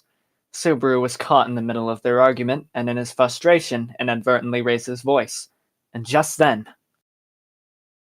Subaru? The door opened unexpectedly, and Subaru's name was called from the inside. Looking through the open door, Subaru saw what looked like the reception room, where everyone was sitting on a chaise lounge, looking at him with surprised expressions. The Amelia camp, Otto and Garfiel, as well as Amelia herself. Sitting opposite of them was a lean-statured young man who was wearing fine-looking clothing. The one who had opened the door was a middle-aged man who was probably with him. Amelia-tan. What a coincidence. A coincidence? Why are you being so loud? Kuritaka-san? Seeing Subaru making an embarrassed gesture, Amelia wore a look of confusion as she turned to the young man sitting opposite of her, who stood and grabbed something from the table. Then he turned to where Subaru was standing. Don't touch my Liliana! Suddenly raising his voice, the young man hurled a glowing blue piece of magic ore. Pure, concentrated energy exploded in front of Subaru, whose vision was momentarily engulfed in blue. Seeing it, he faintly registered a thought of, "Wow, how beautiful," before the impact swallowed him. Like that, the first day of formal negotiations broke down. And that is the end of Chapter 9. We're doing really good on time, actually, right now. Wolf, I think you need a break. Honestly, I think you need a break. I'm taking one. I can cover for Subaru. Does Subaru Oh, no, doesn't no. have that many lines in this one? It's mainly... at Yeah, the I'll be end. fine. Don't worry, I just need some water. Because this is the last chapter we're reading, right? Yes, Yeah. it is. We'll be perfectly fine. Real quick, we're job, going to Wolf. do an intermission here. Moth, if you want to see if your mic is Yeah. good to... Oh, you're fine. No, you're fine. It does? Okay, you're okay. Because I tried adjusting my settings a bit, and yeah, You're good. You're good. Okay, Perfect. Good. We're going to take Great. a quick little intermission because Wolf's voice is literally dying. I guess I'm screeching Kuritaka now for this chapter. Can we talk about the talent that is Wolf's Liliana voice? Can we talk about Yeah, that? in it's tangent amazing. roll? It's amazing. What's funny is, like, once Liliana popped up, like, 40 people dipped out of the stream. Yeah. She's really annoying. Oh my gosh. You also got a ton of love. The comments went full Wolfiana, 100%. Yeah, I saw it's- so it- many They're all real comments. ones. It was a huge fucking meme from the previous original streams we did. Oh, I Unfortunately, can imagine. yeah. It was only me and Hollow, so I had to bite the bullet. Oh, and I'll go say with that. Liliana. I'll say that, chat. Don't touch my Wolfiana! There you go. Ah! Why would you do this? Yeah, I have to love get away that. from my mic because I'm about to get evicted, but it's okay. Get fucking evicted, you cunt. Yes, get evicted yelling about a lolly. Literally, I Kiritaka is I just going to think be my he'd normal be more voice. than evicted at that point. I can't think of a voice for this prick. It's fine. My normal voice is Subaru. You roll with I'm it. aware. Just make him sound like Julius. We'll go for another 4 minutes and then we'll go ahead. You sound like fucking Julius. Professional VAs, not in the slightest, at least for me. No. I wish I was. Yeah. The dream is there. The dream is there. That was pretty professional to me. I was in the experience. Yeah. The screeching lines. That's why I was That's it, saying. By the way, in case anyone was wondering about the whole music situation, because last time we had specific tracks playing for different scenes, our Not sound here. director was busy today, but they will be back for next time, so Fingers we will crossed. have the music back. Yeah, hopefully. So But this I'm pretty sure they will be. This is the last chapter, and I believe this is only, 16 pages long? 17? So we should be pretty good with blowing through this in time that works with everyone, and we can do a discussion, because there's a lot to talk about from these 4 chapters. Oh, we have so much to talk about, yeah. Definitely. And I can't wait for someone else to speak about something for once. How was talking to yourself, Wolf? Do you know what? Funnily enough, I know this sounds weird, but the original stream really helped me prepare for that because I had to do that originally. Oh, that's right. But it has its huge vertigo, just fucking switching from like the most energetic, annoying, fucking high pitched voice ever to my normal baritone depressed voice. I heard Kanda was about to laugh the first time you did your Liliana. Yeah, Like, That was so I hard to almost hold laughed. that back. So many times. I have no idea how you did. I almost laughed so many times. when we read this, just me and Wolf, I was like, I can't do this, Wolf. I'm like, shut up, dude. There's no way. Something when I was narrating, something I was trying to go for was like having the narrator be annoyed at Liliana too. So that's what I was trying to like get up. In the span of a few minutes, she bit her tongue, ran her mouth, lost her instrument, found her instrument, and they've interrupted Emilia's meeting with Kiritaka. So and called Subaru a Lollymancer like 4 times out loud. That's actually, oh yeah, by the way, he's known that's it. his most official. That's his most famous I nickname. can tell now. Yeah. I just, yeah. EMT. He hates it. He fucking hates it, and it's funny. All right. I think we should be good then to get into next chapter. Sorry in advance. Good luck, everyone. My Kiritaka is not going to have any effort in it. It's just going to be me reading. So yeah, let's go. All right. Arc 5, Chapter 10, The Way of the City of Water. Negotiations between Amelia and Kiritaka Muse had proceeded unexpectedly smoothly. Kiritaka, as a businessman, had likely been trying not to show favor to a single royal selection candidate. However, Amelia had approached him directly, meaning that this meeting was a rather major event for him. Of course, Amelia, who had been taking casual sips in the complimentary tea, was not thinking of her actions in such a way. Garfiel, who had steadily grown addicted to the accompanying desserts, was also not considering the political ramifications of their actions. It could be said that, in the reception room of the Muse Company, the only one who could read Kiritaka was Otto. I understand that you've come a long way. Please excuse me for being unable to meet you at your convenience. Although I understand that it is disrespectful, due to my position, it is unwise for me to travel freely. In addition, I've become quite attached to this place. Not at all. That's a very reasonable way to think. We're the ones who should be sorry for intruding into your busy schedule. I will treat whatever you need from me with the utmost priority and care. While exchanging polite greetings, Otto scrutinized the man facing him. The famed Kiritaka Muse was well known, even outside of Priscilla. His behavior revealed an image both majestic and stylish. He was still fairly young, probably somewhere between 25 and 30. His tall, thin body clad in finely made clothes, and his pale golden hair was meticulously combed to the back of his head.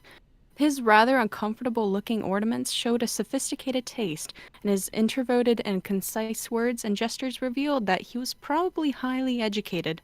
Otto, as Amelia Camp's Minister of Internal Affairs alongside Roswell, had unknowingly accumulated a rather impressive amount of experience in negotiations, so he had immediately judged Kiritaka's attitude to be utmost unmatchable. Speaking frankly, Amelia was incredibly unfortunate to have Otto with her. If Otto had let Amelia face Kiritaka alone, she would surely be swayed by his skilled rhetoric and would have ended up overspending in expensive but ultimately useless things. From the past year, that was the impression Otto had from Amelia. May I inquire as to what you need from me? According to Anastasia-san's messenger, the products you are procuring are stocked by our company. It may be too soon to say so. Actually. Interrupting Kiritaka, who had begun to addressing the main topic, Otto looked to Amelia. Amelia was content to leave the negotiations to Otto. Garfiel similarly maintained his usual attitude, eating desserts while fixing his sharp gaze on one corner of the room, staring at a leisurely-looking figure who was dressed from head to toe in white. In Kiritaka's words, the man in white was present to protect all the staff from excessively assertive visitors. Recently, the world was not in a peaceful state, so I hope that he can join us, he had said. Otto had a faint idea of what the man in white's identity.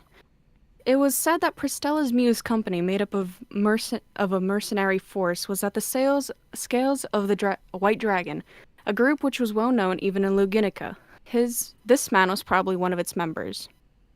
Rumors claim that their group operated locally, but a few years back they had formed close ties with the Muse Company. If those rumors were true, then Kiritaka had been the one who brought them into the fray. We have a special request. That is, we're looking for a rare type of stone, even by the Muse Company's standards. We're searching for a colorless magic ore with outstanding purity. I hope that this is something that we can buy from you. Keeping in mind his evaluation of that Kiritaka was not someone he could afford to be careless around, Otto stated his request plainly. Playing around with vague terms would be meaningless. After all, Kiritaka had very likely seen through the true reason for their visit as soon as it had been prepared, and Kiritaka also understood that he could not refuse a direct request from Amelia. I see. We do indeed stock magic ore, and we do indeed have some spell stones with a higher grade of quality than those stocked by regular merchants. Amelia-sama, no matter how much colorless ore you want, we are also willing to prepare. Kiritaka, please be straightforward with us. We have stated our request, that is, a colorless magic crystal of the highest purity. That is all we'll need. That is rather discourteous. Kiritaka was not simply lacking in straightforwardness. He was merely using a negotiation technique. Despite perfectly understanding Otto's intentions, he casually dropped the names of other goods that he believed would appeal to Amelia. To him, the goods would have been marked as sold long before the negotiation had even started. The only remaining question was the matter of the price. We are indeed requesting something that may be troublesome for you, so, as to be flexible about the price, we've prepared something that you'll find beneficial. Mining rights to the magic ore in Elier Forest, part of the territory ruled by Margrave Mathers, who is backing Miss Amelia. Please do not turn this into the kind of fraud that muddles prices. We are the only formal company that trades raw magical ore, so we cannot consider this proposal. In our line of work, credit is everything to us. I'm sure you would understand, Otto Dono. Otto gave a silent sigh. It seemed that Kiritaka knew of his origins. The Suwen family's business was nowhere nearly as famous as the Muse's family, but it was hardly known. It was hardly unknown. The main players supporting each of the royal candidates were surely to be heavily investigated, along with the candidates themselves. That said, many questions were left unanswered by these investigations, which were the bane of the Amelia camp. Garfiel had lived in sanctuary his whole life, and Amelia had spent a century frozen in Elior Forest. Both the Lollymancer and his contracted spirit were of unknown origin. Thus, Otto, whose identity had easily been discovered, would have certainly used it against him frequently. Otto Dono, your complexion seems to have changed. Are you okay? Of course. Don't worry about me. I just thought of something disconcerting and it made me a little uncomfortable. That's all. Shaking his head at Kiritaka's words, Otto decided to save the unproductive line of thought for later. Once again, he urged that Kiritaka provide a straight answer to his question. Kiritaka took on a meditative attitude. Of course. We will not refuse to let go of our commodities no matter how much you plead. And of course we are going to follow Emilia-sama's request. Then... However, the magical ore that you are requesting is special. In truth, on the occasion when I was first sent to the Muse Company's branch in Priscilla, the president, that is, my father, gave it to me as a gift. Rather than treating it as a commodity, I prefer to think of it sentimental value. Huh. Regardless of whether the story were true or false, Kiritaka had made a cunning move. Hearing Kiritaka's words, Otto bit his lips. As Kiritaka had said, the extremely rare magic ore that they were requesting was more than a mere trading commodity. Taking into account the magnitude of Muse Company's transactions, it was too good of an opportunity to not seek extra profit. So how could even greater value be made even greater? Not with commodities, but with human sentiment. Since the ore being sold had important personal value, that meant it needed to be exchanged for even greater value. I see. I didn't realize it's something so important to you. Amelia's expression reflected what Kiritaka's story seemed to have touched her deeply. Otto could only conclude that Kiritaka wasn't cut out to be an actor, considering how guilty he looked. It took both action and effort to get your desired result. Otto thought to himself as he cleared his throat. I appreciate your kindness. Even so, we still hope to find what we came here to look for. I understand. I'm a merchant who sells magical ore, and I know that it is better to have it shine in the hands of someone who needs it than to have it sit in decoration at my home. I'm willing to give it to you. There are a few conditions. Conditions, huh? Let's hear them. Having established that there would be an additional price tag, Kiritaka commenced the real negotiation. After Otto agreed to hear them, Kiritaka held up 3 fingers. What unreasonable conditions would there be? Even thinking about them was enough to give Otto some mild aching in his stomach. First of all, the Muse Company has been holding on to this colorless magical crystal that Amelia-sama has been seeking since some time ago. However, in order to keep it out of the hands of malicious people, we have hidden our possession of it. I hope you understand this. That's only natural. That you have confined us in your circumstances, without attempting to hide anything, removes all of my suspicion. At first, Kiritaka had denied any past knowledge of the affairs of Amelia Camp, but in order to bring this deal to successful conclusion, he gave up this knowledge. Then the second one. As the deal is signed, I want to have the Hoshin Trading Company in presence, leaving it so that the legitimacy of our transaction is confirmed. I understand. That doesn't pose a problem either. It seemed that there had been also a deal between the Muse Company and the Hoshin Trading Company. It seemed to be intended to semi-publicly reveal that Amelia owed Anastasia a debt.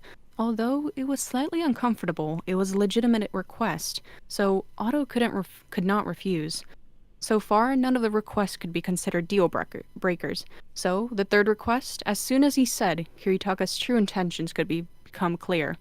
Otto held back a sign as Kiritaka waved the 3rd finger in front of him. Third, avoid all contact with a songstress named Liliana, who is currently residing in this city. Huh? Hearing a name suddenly appear out of nowhere, Otto froze. Of course, Amelia and Garfiel, who were accompanying him, had the same reaction. No, never mind. Those two had remained unchanged ever since the negotiation started. Amelia sipped her tea and Garfiel stared at the figure in white. Although they had left all the negotiations to Otto, seeing their balanced lack of participation irked him. I'm sorry. I think I might have misheard you. Did you just say to avoid contact with the Songstress? No, there was no misunderstanding there. These conditions are all we request. If you have any questions, please ask them, and please consider the deal carefully. If you don't mind, then can I ask for the reason? At this point, I can't recall our deal having anything to do with the Songstress in the first place. It is not something that necessarily needs to be said. Can you agree to that promise? His tone sinking. For the first time, Kiritaka exposed his emotional side. Otto, who could not understand the condition, was at a loss of what to do. Put simply, the third request passed the horizons of his imagination. Accepting posed no further obstacles to Amelia, and although she would regret not being able to meet the songstress she had discussed with Anastasia, it was hardly important enough to scrap this deal for. That they had so effortlessly come to an agreement was surprising. Otto had not dared to expect that negotiations would have gone so smoothly, although Kiritaka could, at this point, still change his mind. Subaru, who had been lost halfway, would be there soon, and would certainly turn that matter into something more troublesome. Otto wished to tie the deal up before he arrived. Miss Amelia, is that alright with you? Mm-hmm. I'm a little disappointed, but I guess it can't be helped. Having earned the confirmation from Amelia, Otto agreed to the deal. Kiritaka was satisfied to accept this commitment, and the most stressful part of the negotiation came to an end. Now they would discuss the actual monetary price, and maybe pick up a few small items. There are a few quality goods that you may be interested in. Would you like to see them? Kiritaka stood to retrieve a wooden chest from a shelf in the back. The chest, having been placed on the table, emitted a glow as it opened, dazzling Otto and Amelia. Inside were all sorts of magical stones, carefully arranged on cushions, the most radiant of which was the colorless, the transparent one, devoid of any elemental trace. That was the colorless stone that Amelia has been pursuing. Would you like to inspect it by hand? At Kiritaka's words, Amelia raised her head. She nodded, drawing a small breath, then stretched her nervous fingers towards the stone. But at that moment... Amelia-sama! Young master. Simultaneously, the two guards called out to their respective master. They turned to look at each other, and then to face their surprised master. They're too loud and annoying. Something's coming.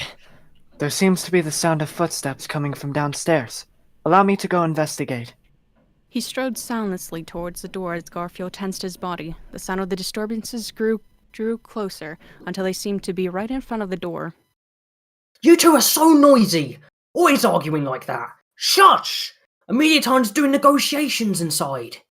The voice was an incredibly familiar one, as this thought was shared by the three people in the room. The man in white opened the door of the reception room, revealing a familiar, scary face, with a petite girl on either side of him. This man, Subaru, was truly worthy of the title of Lollymancer.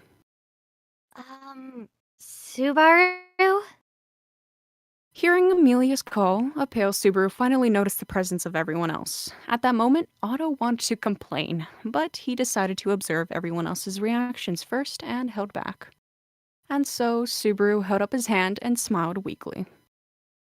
Amelia-tan. What a coincidence! A coincidence? Why were you being so loud? Kiritaka-san? Hearing Amelia's surprise, Otto's own reaction was also delayed. When he finally caught himself, Kiritaka had reached a hand into the wooden chest of magic stones and glared at Subaru with a gaze of bordering on frantic. He clutched a blue pure magic stone and... Do not touch my Liliana! Accompanying his frantic cry, a magical stone was thrown. Without anyone to stop him, the stone arched towards Subaru and knocked his body away in an explosion of blue. My apologies for that embarrassing spectacle. The young master is usually calm, but if matters involve Liliana-san, he quickly flies into a rage. I will try to calm him down, but for today, let's end negotiations here. After the commotion died down, the middle-aged man in white acted as if the mediator was to calm down both sides. He bowed down his head with an apology. Kiritaka's frantic voice could still be heard from the closed door behind him. That scene was unsuitable for outsiders, so the members of the Amelia camp had been ushered out of the room. Kiritaka-san is really troublesome, even taking away my chance to speak to Amelia-sama and Subaru-sama. Ah! I'm so annoyed! Ah! Liliana's anger, on the other hand, was also endless. Speaking in an angry huff, she announced that she'd come up with a new song titled The Avant-Garde Master of Life and Death, causing Beatrice to furrow her brow. Miss Liliana, please forgive the young master. I understand. Although it took a long time to understand, Liliana had finally been talked down. Subaru's interference had rendered a smooth sailing negotiation utterly fruitless.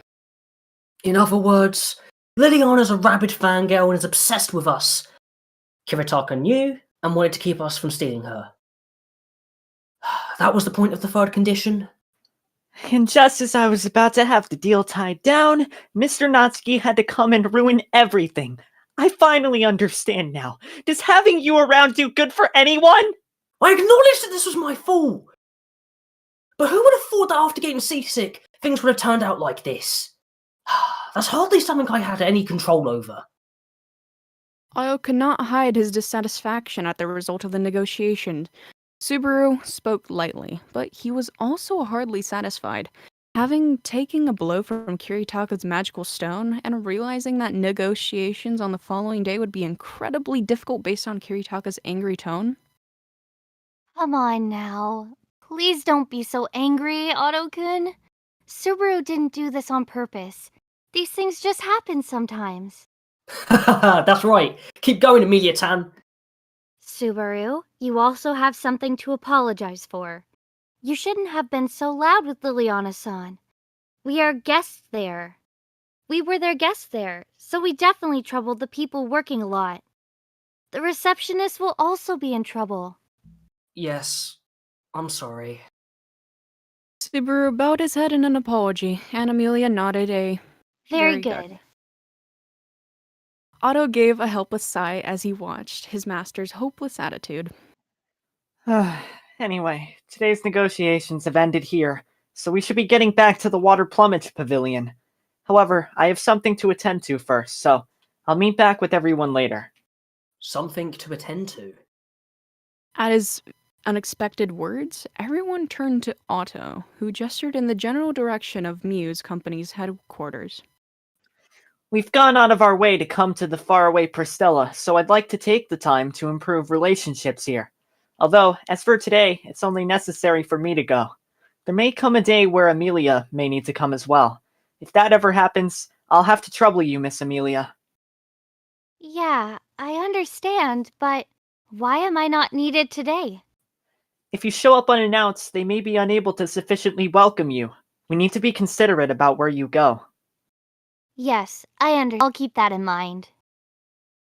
After hearing Amelia's reply, Otto gave a Please go home promptly, as if speaking to a group of children, then disappeared into the depths of the second street. As for Garfiel, although he wanted to accompany Otto, he was rejected with a Please prioritize Miss Amelia. So, Subaru, what were you talking about with Liliana-san? Oh, is Amelia-tan concerned about me talking to other girls? I wonder. I'm glad to see the subtle change. No, don't get me wrong. I just want to know what kind of person the Songstress is. So it's better for me to misunderstand here? Amelia, as always, naturally and mercilessly cut into Subaru's heart. But in any case, she gave Subaru a reason to chat with her, so he began to recount his earlier experience. At first, when we encountered her in the park, I thought her song was super powerful. It was an astounding performance, even as the Songstress. Right, Bearco? I won't deny this point, in fact. I don't deny it, I suppose. Beatrice looks so distressed. What happened? Talent in one area comes at the price of competence in others. Liliana perfectly showcased the meaning of that. Subaru could fully understand Beatrice's distress. Liliana had poured her heart and soul into music, and in turn became a rather pitiful girl. In short, rather than striving to be an extremely talented person in one area, you should strive to be mildly successful all around. Ooh, that's pretty philosophical, Captain. If her singing's making people think that, must have been amazing. I won't deny it. Speaking of which, meeting Liliana was worth coming up with that conclusion. Everyone decided to turn to the inn by foot. If they were to take the waterways again, then Subaru would become seasick again, which would mean leaving him behind. Like Otto-kun said, it wasn't easy for us to come here, so I wanted to take a walk and appreciate these beautiful streets. Rather than having Subaru feel guilty that he were walking for his benefit, Amelia praised her reasoning as a cute request. Subaru had no complaints, and Garfiel and Beatrice did not object. If I hadn't been able to accompany Amelia Tam back to the inn, I would have gone mad with worry. You don't need to worry, in fact. If we get into trouble, then Betty will place her left hand in a wall, I suppose. I think I've already told you about the defects of that method. You don't need to worry. You've got my amazing self's nose. Whether it's the smell of the inn or the smell of that midget devil, my amazing self remembers it. Noticing that Garfiel had used Mimi's scent as an example, Subaru unconsciously gave a malicious chuckle. The little kitten's reaction to Garfiel, though surprising and puzzling, was probably nothing other than goodwill. Plus, they were of similar image. Subaru thought they made a rather good match. Incidentally, Garfiel was still the same, wanting to dedicate himself to Ram, and Ram had no special feelings for him regarding Garfiel as a little brother, nothing more. In any case, Garfiel, you're my little bro. So, as a big bro, I'm praying for your success in love. What'd you say? Something all touchy-feely. Captain, well, you're making me sick. Subaru wore an expression of, I understand. As he patted Garfiel on the shoulder, Garfiel cocked his head and laughed, exposing his sharp-toothed grin.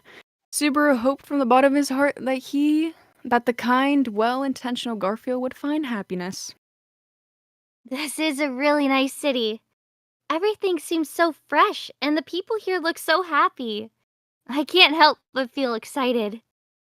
Their surroundings seemed to delight Amelia, and, seeing her expression, Subaru felt happy as well.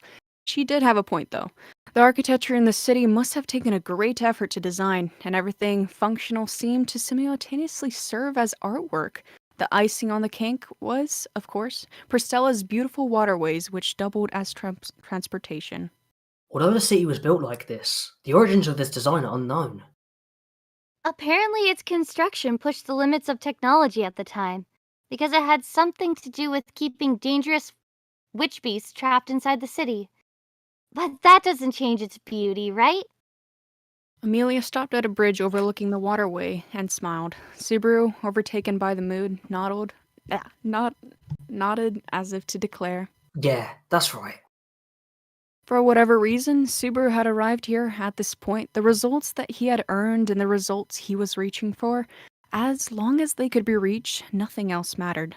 Because the most important part of anything was not the beginning, but the end. That's what you said, Mum. Just now, what did you say?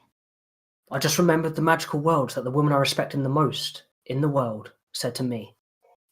The days of those memories were long gone, but even so, Subaru had gained so much courage from them. It would be impossible to forget them, because the lesson he learned from them was something that could not be forgotten. Natsuki Subaru today lived with those memories inside him. Seeing Subaru and Amelia's exchanging smiles, Garfiel and Beatrice waited on the side, those two occupied in their own world, and no one could interrupt them. Even Beatrice recognized this point.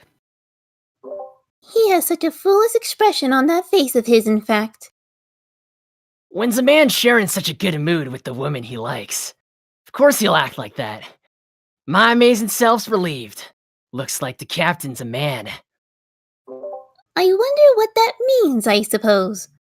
No, It's just that the captain surrounds himself with girls too small and too many men. Supposing you weren't so close with Amelia-sama, a misunderstanding might have happened. Subaru is a masculine man, in fact. He's both a man and a pervert, I suppose. He's always willing to randomly touch Betty and Petra, I suppose. That's not really a nice way to vouch for him, yeah? The two talked at length about Subaru's preferences and about his reputation of touching girls younger than him. Subaru and Amelia, satisfied with their view of the city of water, did not even hear the irrational dialogue taking place behind them. Well then, it's time to go back. Plus, I kinda want to admire the inn again. Its shape was really odd, but interesting. Waifu-style architecture. Huh. I also want to see it again, although for different, less charitable reasons than Amelia-tan. Is that so? Then we should hurry. Amelia withdrew her hand from the railing and took a few steps backward with an excited smile, because she was feeling a bit impatient. Amelia had not taken the time to confirm that there was no one behind her. Ah! Oops. She backed right into a man wearing a hood who had passed by them. She stumbled slightly, and the man reached out to steady her. I'm sorry. I wasn't looking behind me.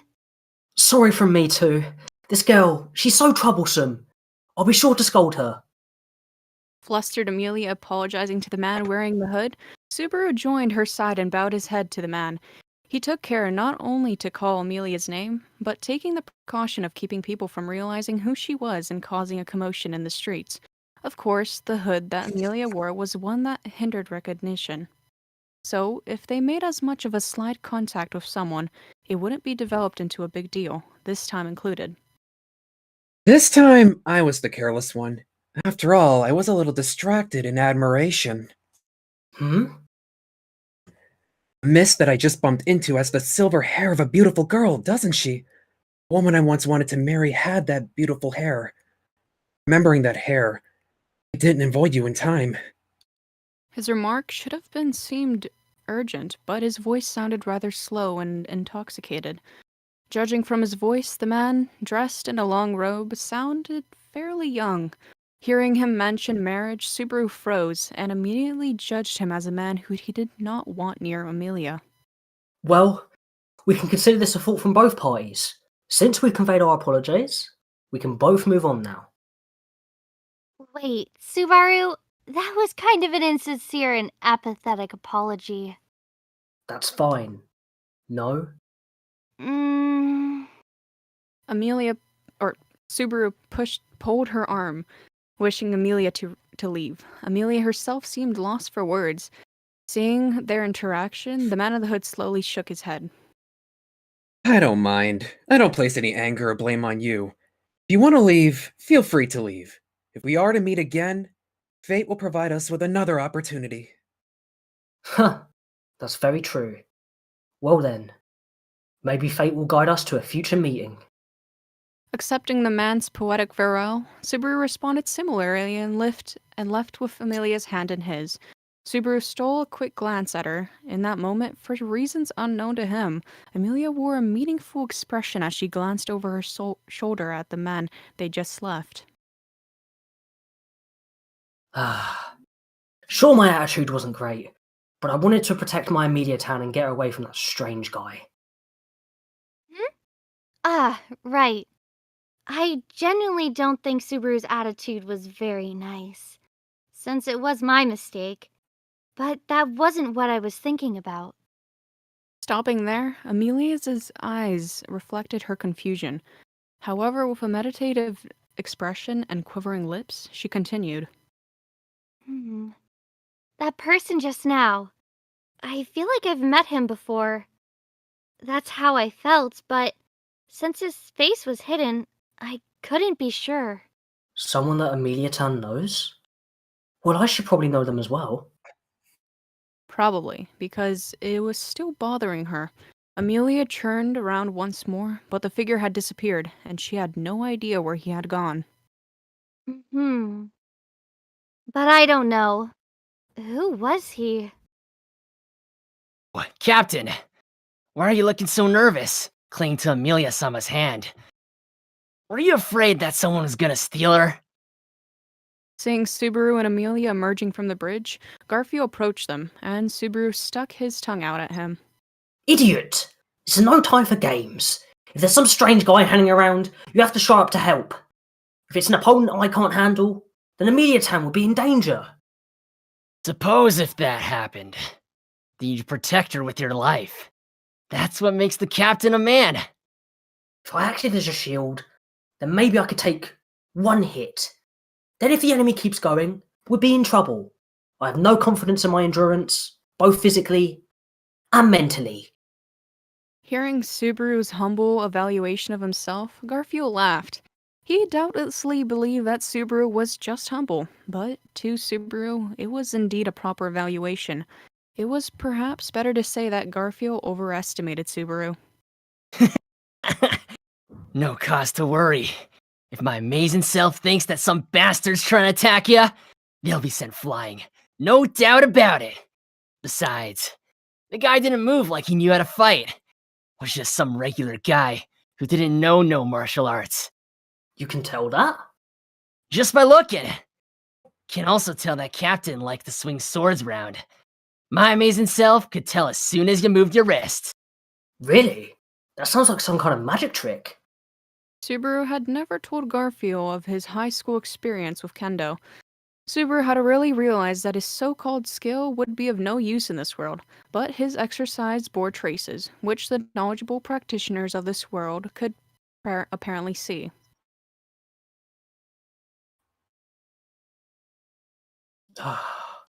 Having said that, are you still worried, Amelia-tan? Subaru put his thoughts to the side and spoke to Amelia, who was still gazing around before giving up with a shake of her head. It's okay. Sorry to trouble you. Let's go back. Well, when we get back, make sure to hug Mimi for a while to make you feel better. Oops. I'll be hugging you though, Bearco, so there's no need to be worried. Betty hasn't said anything yet, I suppose. Hearing Beatrice's complaints and Subaru's proud expression, Amelia laughed. Then, covering her mouth, she replied,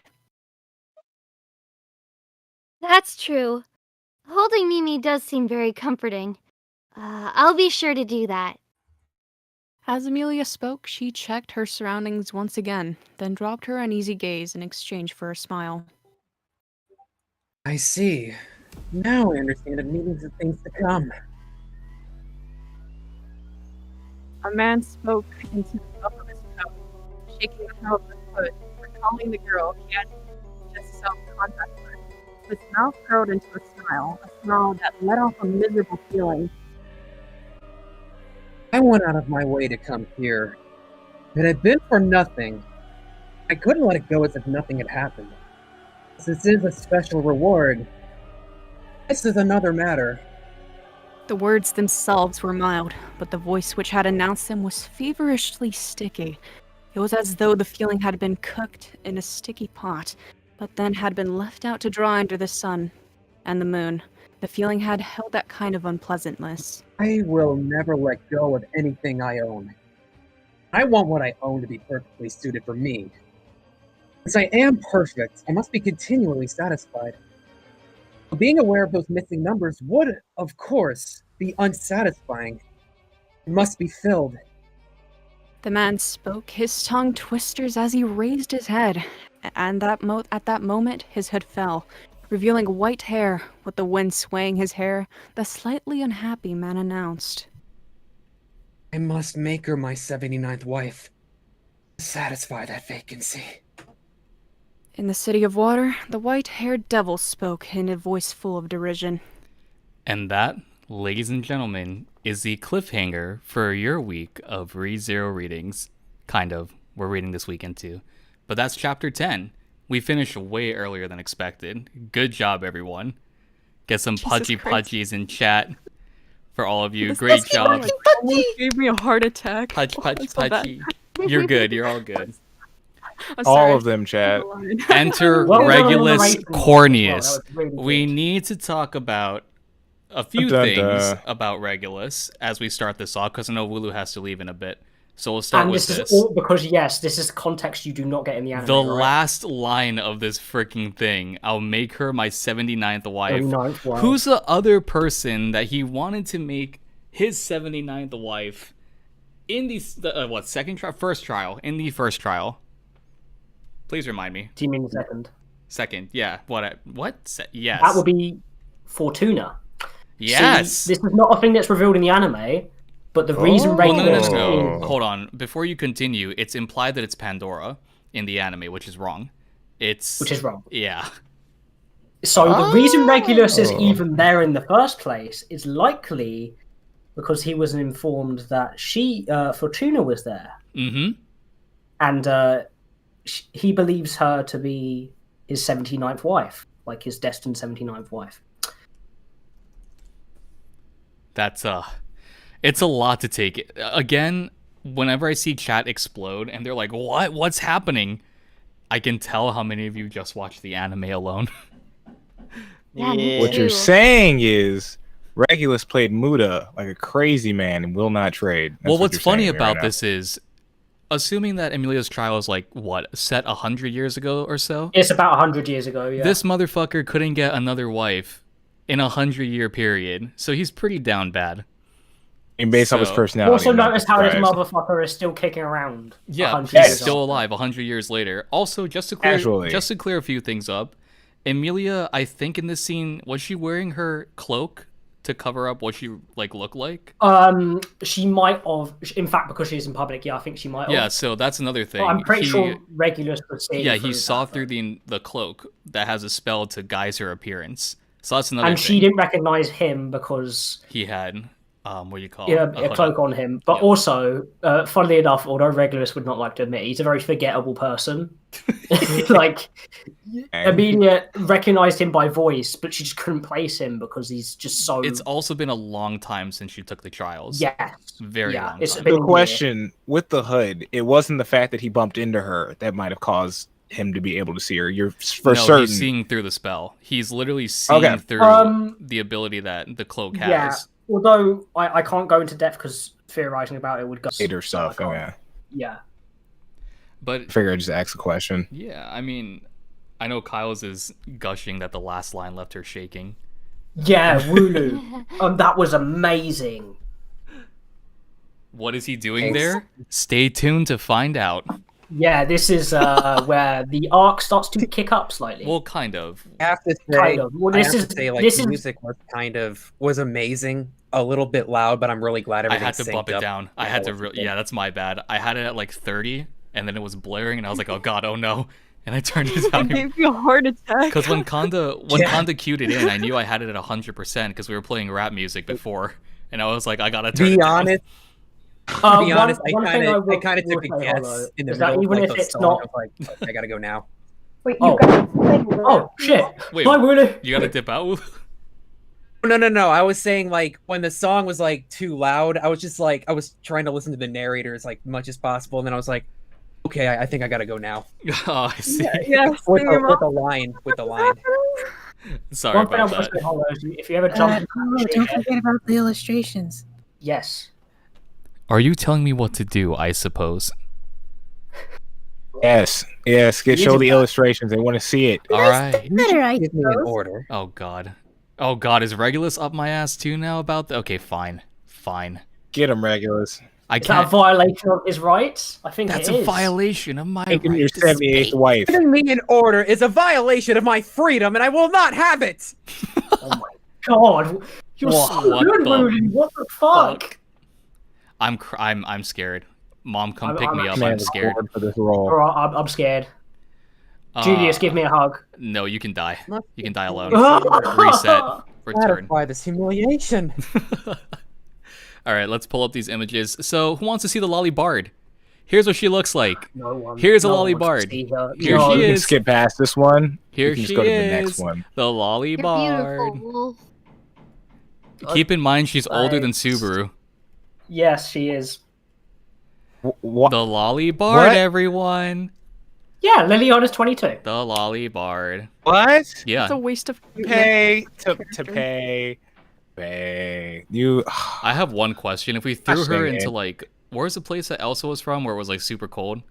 Gesteco. Yeah, if we throw her in Gesteco, is she just gonna freeze to death? Because like, Yes. there's nothing. There's nothing Dude, there. she bit her tongue and almost killed herself. She's so dead. Here's if she goes there. Kiritaka Muse, head of the Muse She company. dropped her only freaking way to make money in like 5 seconds. She's gonna die. So yeah, these are the 100%. two light novel illustration unlocks that we got for this chapter. I'll just pull the live calls above it. Pretty cool. What do you think? Yeah, this is poor Subaru getting hit by the water, the water gem. Yep. Poor Subaru, God, he Kiritaka deserved it. looks like such a prick. Oh my god. Should I give him I like tell you a the first monocle thing- voice? I should have been like, my name's Kiritaka. Wait, is that Liliana flying back in Yeah, the background? that's yeah. Yes. She's Good fucking rid of She's in her die, Lolly, 20s. die. She's 22. She's older than Julius. Keep that in mind. 22, 21, around that age. Yeah. I tell you the first thing I thought when I saw this man.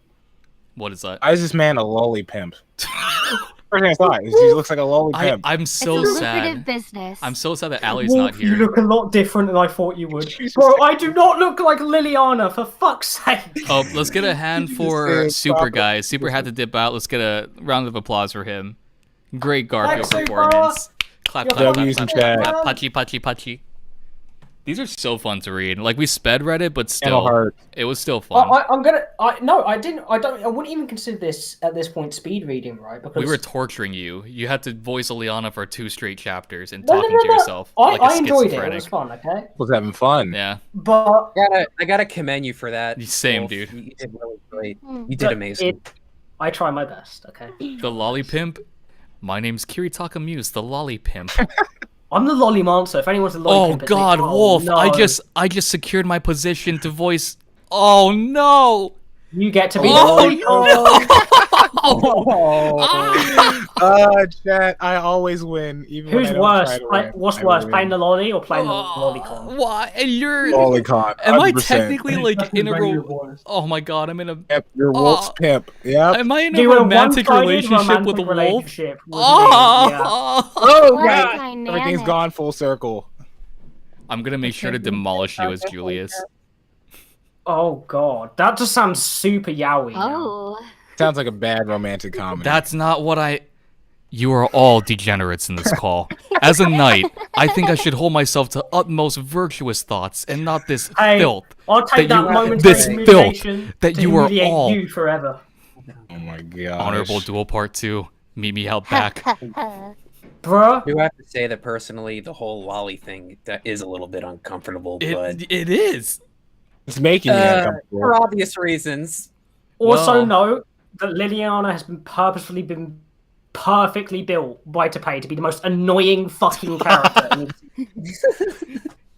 He just combined all the fucking foundational elements he could think of to be. What the fuck is the most annoying thing? ever? Photoshop Wolf's face over.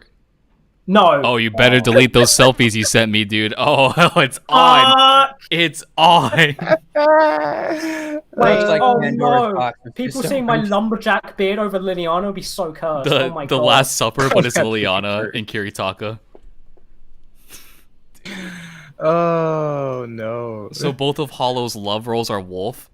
If you believe in the Yeah. yaoi, if you believe in the yaoi ship between Subaru and Julius, no, Oh god. stop. I Get you're some fine. help. Imagine sexual tension that isn't there.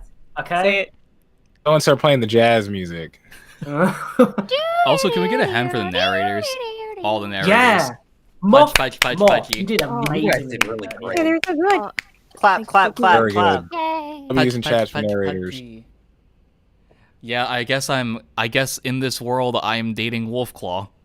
Great. Oh no! Hot. Oh no. Yay. Kanda, Which of one? course you'd Can say someone- hot. Can What do you someone mean? take Hey, can hold up. someone This is flip completely that? one-sided on your part, mister. Don't misunderstand. I Can just wanted someone to please scream clip along. it so that can someone please clip it so Hollow just says I'm dating WolfClaw?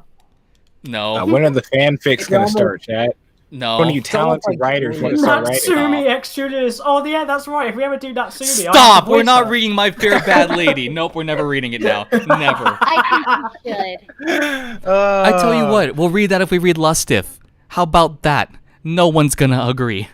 No. What's really that? over-exaggerating how Why bad not? I don't know why you would say that to Kyle. Kyle's right here. What? And I Liliana's agree. here. Vehemently so. Liliana If it works, is that for the she's fanfic, I would do annoying. it. Oh my God, no. Oh God. Kyle's What'd you no. say? No. I don't know what I'm saying. As a so don't director of this project, I say no. Okay. That wasn't the bet you just made. The bet was being like, yes or I no. have the power here. Hollow X Just WolfClaw tyranny. confirmed. No, it's denied. I will time no, you out. Stop. No, it's denied. It's denied. No. I'd rather You guys die put some than wild be in a relationship comments. with this Hey, idiot. Hollow, man. You just opened Pandora's box, man. I'm aware. Did. God. Oh. This is What's- all hey, your fault. Hey, what's under Pandora's skirt? Pandora's box. Kill me. Is it worth it? Okay. Stop. It's time No. to stop. Worthy time to stop. sacrifice. It's time to go. Stop it. Get some help. Can we get you to rap more as Subaru? Oh, Dude. I'll send you Lose Yourself. I'll send you the chorus. Dude, do you know the sad thing is, right, is that I felt more confident singing as Liliana than I did rapping as Subaru. That must say something about me. I suppose. It was beautiful. Actually, Oh my god. I could totally see Beatrice like listening to Bearco, Subaru can we get rap. a no homo, I suppose? I didn't agree to this. Who wants to hear Otto rap? I didn't agree to this either, I suppose. Your night is very displeasing. Get away from Bearco, you creep! Who are you talking to, Kiritaka or Julius? Because Both of them, they're both creeps. Yes. Julius is some fucking That's weird the sadist who funniest goes beating line. up random Very dudes. handsome, I suppose. the funniest line in this whole reading is the fresh immature fruit line from Oh Anastasia. god. Literally. Oh no. Out And of Subaru nowhere. like shouting at Anastasia to not like spoil his innocent angel. I can That was seriously. so hard for me to keep a straight Amelia face. is so innocent. It must be so awkward to explain. Amelia's what like, it's actually about. Amelia's just like, they kissed? They kissed? Did they make babies? I just Who's the couldn't baby stand to coming? take that innocence away. Like, It's kind It's of not funny possible. seeing your Discord PFPs talk as the characters. I mean, cool. We're I in mean, character. I just have depressed Barasu up here, so it's all good. I have a Julius don't. PFP. I'm just a Frederica simp, so I'm just Makima. I can respect Just that enrolled with it. Frederica simping. I just want to be Okay. funny. appreciate it. Oh, what's up, Purple? Hey, Purple. Hi, Purple. Hello? Purple? Rap battle with a ReZero. Give him a minute. Rap Looking battle. for you, Purple. When is a Cripple Wait. Knight gonna join? What? He will. He will. Good old oh, it was feel like really I'm fun at to the- be on the stream, but I gotta head out. Thanks for coming, Wooloo. thanks, Wulu. Let's you get a fuck- hand that was for brilliant Regulus. delivery, man. Great job. Regulus. Regulus.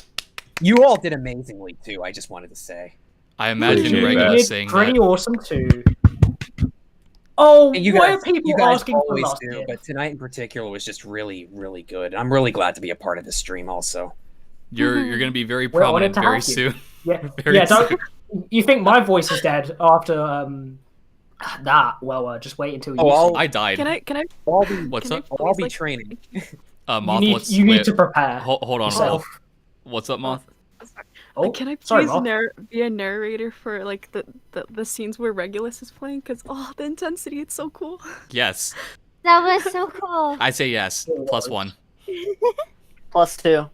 +3. Plus a million. I'm the director, so yes. I'm the director, so I forgot you were a dictator. I'm not a dictator. Yes. You are a dictator. Hollow is Dictator of the Hoshin dictator. Company. A dictator's all you can be. Oh! You're a dictator, and a dictator is all you can be. Every time I hear somebody say "I suppose," I feel like I have a shit-eating grin in my direction. All right, Kiki. I don't know why, but Beatrice's way of speaking is infectious. Kiki It came really in is. clutch. Yeah, it's the exact Yeah. opposite of I thought it was Melacuera's. I hate the way Melacuera speaks. If you guys don't know who I'm talking about, it's the Oh my fucking God. villain from Frozen Bonds. Oh my god. Wow. Judgment, death, downfall. Oh, I love the way that dude spoke. It was so like epic. Oh, See I ya, hurt Wooloo. your It's so feelings. annoying. Have a good Alright, one. guys, take it easy.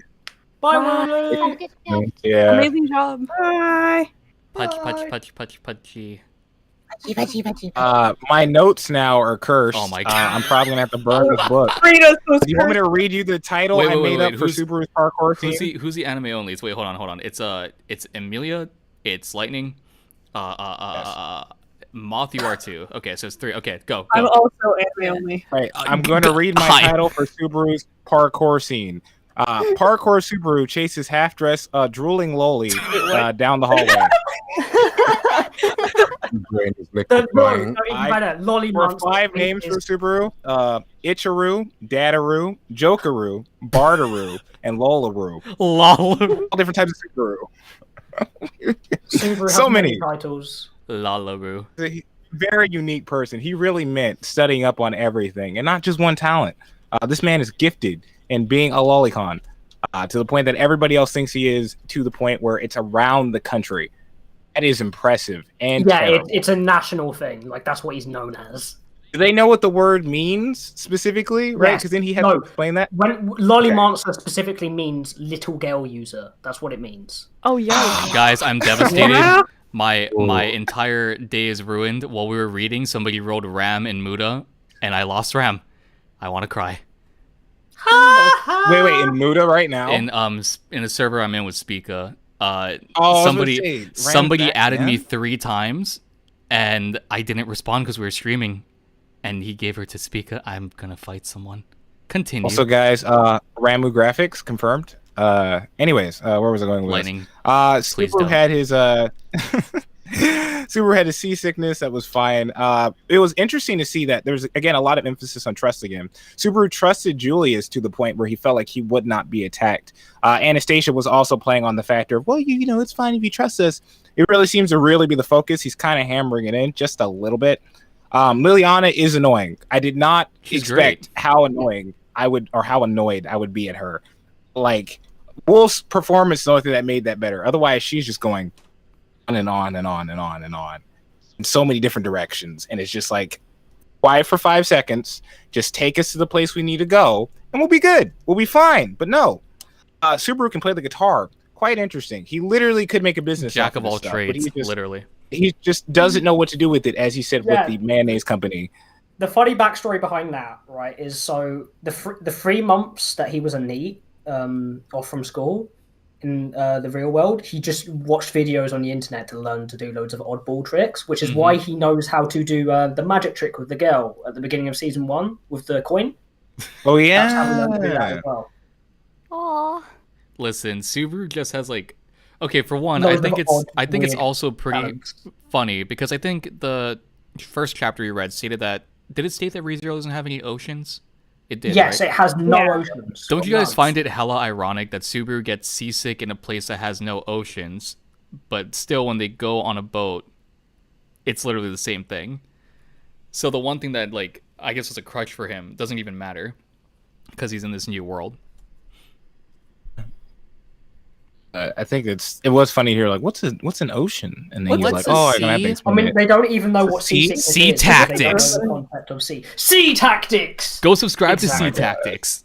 Please do. He's cool. Tell him Hollow sent you. He'll be pissed off even more. Tell him Wolf sent you, and then he'll love me more. Tell him LightningEagle sent you. I have no idea who you're talking about. He knows who you are. Oh, Does he? Yeah. Kyle's mentions here in the server. Yeah, Subaru remembering the words his mum sent to him. Yeah. That's a the constant And reoccurring how- motif. Touching scene. Mhm. Yeah. It's stuck with him. Like, even though it's been a year since that moment, you can really tell how much Subaru loves and values what his parents are to him, like, and what they say to him, Oh. even if the very concept of them is just speaking to him and not. Wait, the Wolf. It actual made me choke up. I just before saying realized. my line.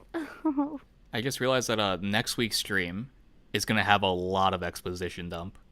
Yes, Like yes, it will. There's a bromance scene between me and you. Oh my god. There's a Oh, whole I'm so chapter. excited. Yes. Yes! It's a fan fiction. Oh, Guys, sweet. fan fiction. Emilia Sama, please Very control nice your of her. internal whatever he is. Control your buffoon, please. Which one? Grandson, leave him be. Which one? Amelia Tan! The answer is yes. The taller one. Oh, and you deafen, coward. Coward. Come back here. Oh, man. He even left his hat. Fucker. Coward. Okay. I will say, though, for the people in the call and the people in the stream, I've done episode recaps up until chapter 11. So you can go and watch those 2 episode recaps to get a full rundown of everything that's happened. I'm going to be releasing, I call them Arc 5 archives. I'll be releasing them every week after we do our live stream readings. So look forward to that too. It'll be just like a brief 15 to 20 minute summary of what happened in the last like 5 chapters. So yeah.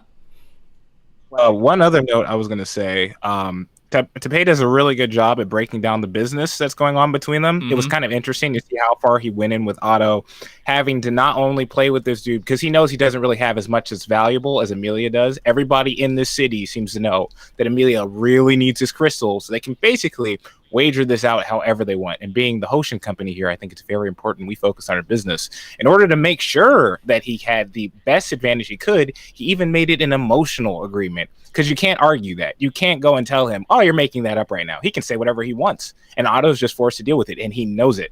And having that written out into words so well is very nice. Mm-hmm.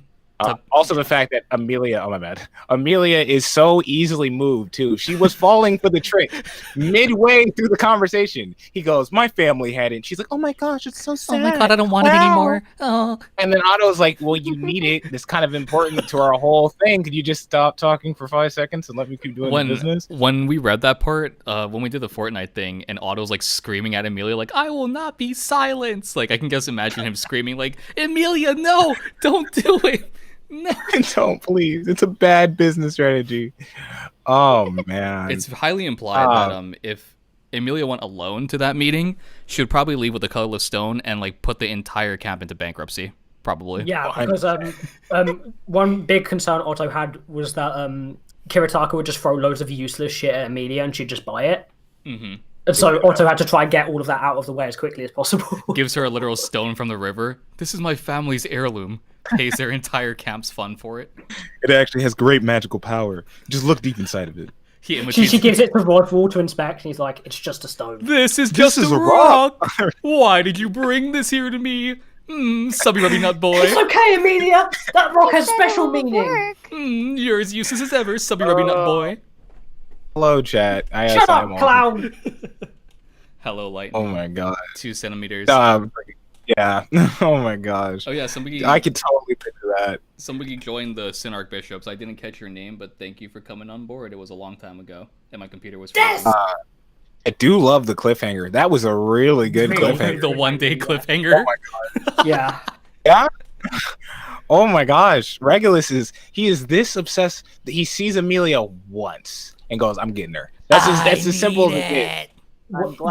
I will also say everything he says there and everything that he does say in the future, even though it's a rant and it has loads of fucking words in it, everything he says has meaning, even if it seems very negligible and stupid.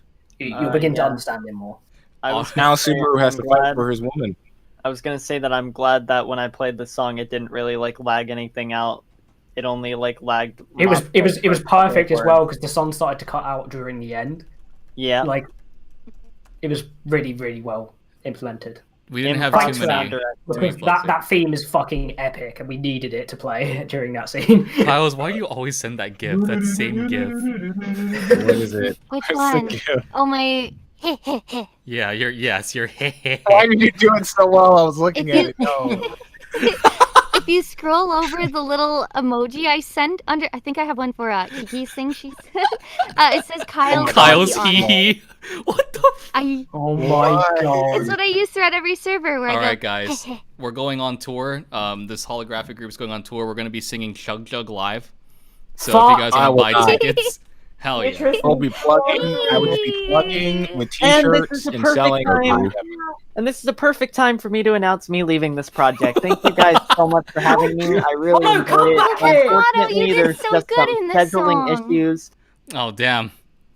And he just asked me to narrate next chapter. Otto really hates my singing. Wow. You were one of the... I hate Fortnite parody. Amelia, you're singing is great. We'll live dub the break times. How about that? Subaru. No, I'm with Krill. Let's sing the Beyblade song.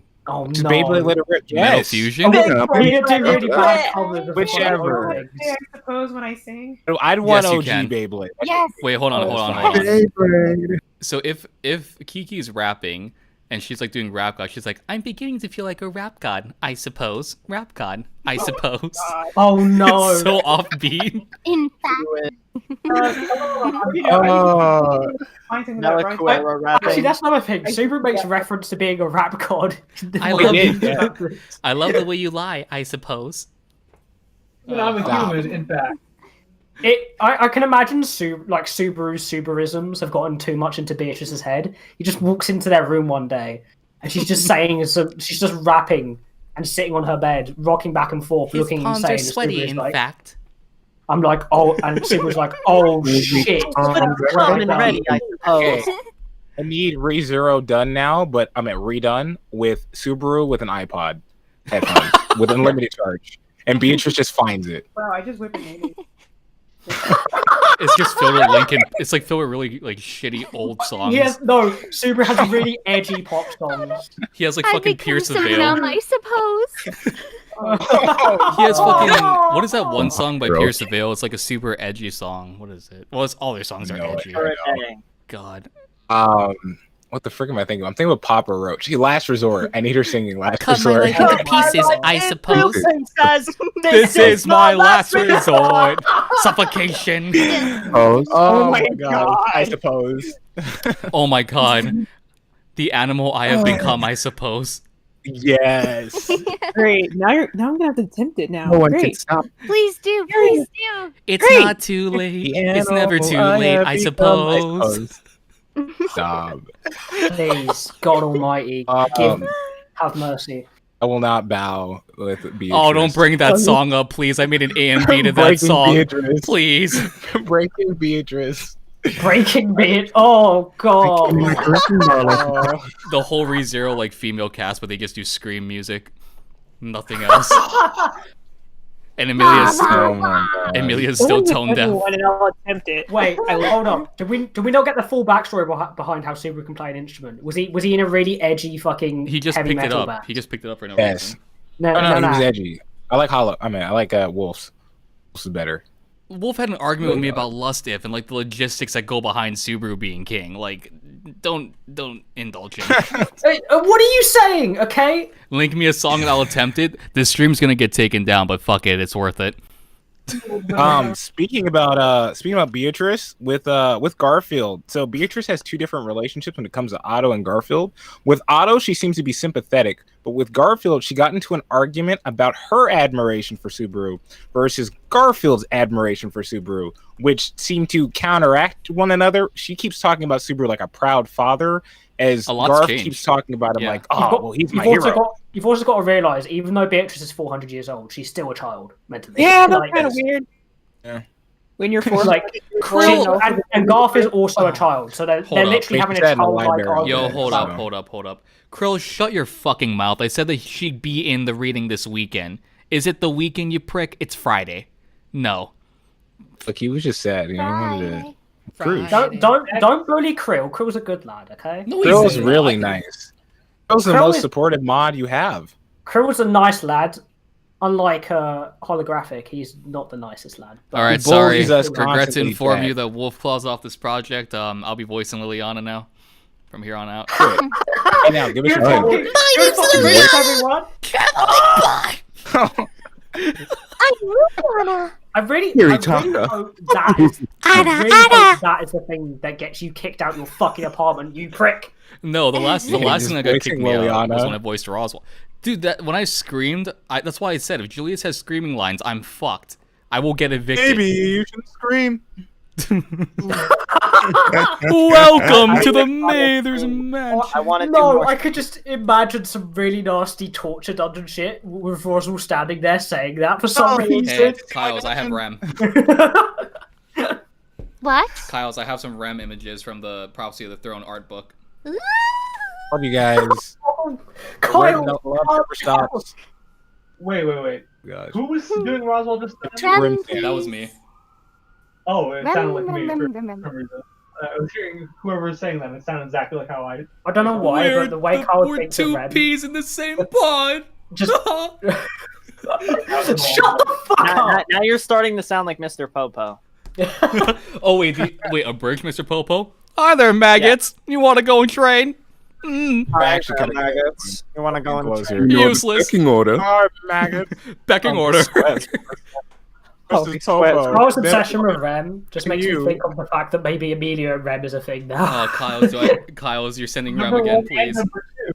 Subaru, I'm sorry. I love Rem. Number 1 victory royale. Amelia, Here you go, Kyle. There's some art book illustrations. Hollow is now sharing his Rem art that he has specifically. His specific Rem art. Hold on. Let's have Rem as a nun? I subscribe to the religion of Rem. Yes. You have this picture of Rem as a nun? No, this is a heretical cult and it must be wiped out now. No, Hey, no. Chad, do you want to see Kyle's do the Rem speech? I'll pull it up right now. Deadass. Oh, does that mean... Wait, what? Okay, I have to do Subaru. I didn't send it to you. Did I send it to you? What? Our No, entire episode. I have the Rem I will be speech. back. Pecking order. Pecking order. Someone put it in the comments first. Oh my gosh, it's gotten less about ReZero and more Grand Monkey Bridge. And then there's Alucard from the Hellsinger break. It's like, the police girl with the big titties. The fucking police girl. Bitches love cannons.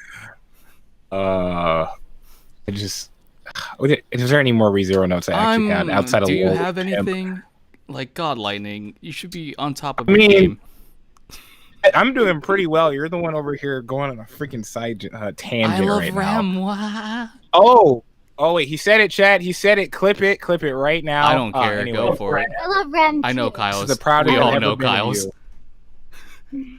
Finally said it proudly. Anyways, Said it loud and the proud. one thing though, Liliana is the one character that Subaru is more annoyed with because she's more annoying than he is. Mhm. Usually Subaru is in the position where he's looked down on, but he's finally met a character that he is actually sick of. Just 100%. I mean, he even says that the only person who I find even somewhat close to annoying is you, is Pedal Geese. That's a pretty high fucking bar to set. You know what? You know what? Hold on, Chad. I'll admit to you all right now. I have a lot of Rem figurines, trading cards, card sleeves, card boxes, binders, wall scrolls. All right, listen. She's the only character you can buy stuff for. I have a proposition. Wait, hold on. What's up, Kanda? For all of the Subaru X Auto shippers, I have something that I can give you. No. I love it when you stroke God. my hair. I feel as if you can understand each other through the contact of your hand in my hair. What the fuck are you talking about? I love your voice.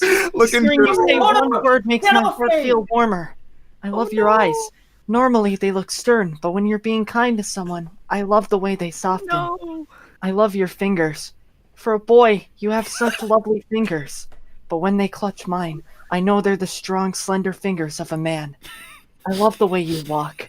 When we walk together, I love the way you occasionally turn to make sure that I keep up. I love the way you look when you sleep. You look unguarded, like an infant, and your eyelashes are kinda on the long side. When I touch your cheek, you calm down, and when I playfully touch your lips, you don't even notice. And it makes my heart ache terribly. I love you. I love it when you stroke my hair. I feel I'm not doing that shit. Shut the fuck up! Shut the fuck up! Why? Keep going.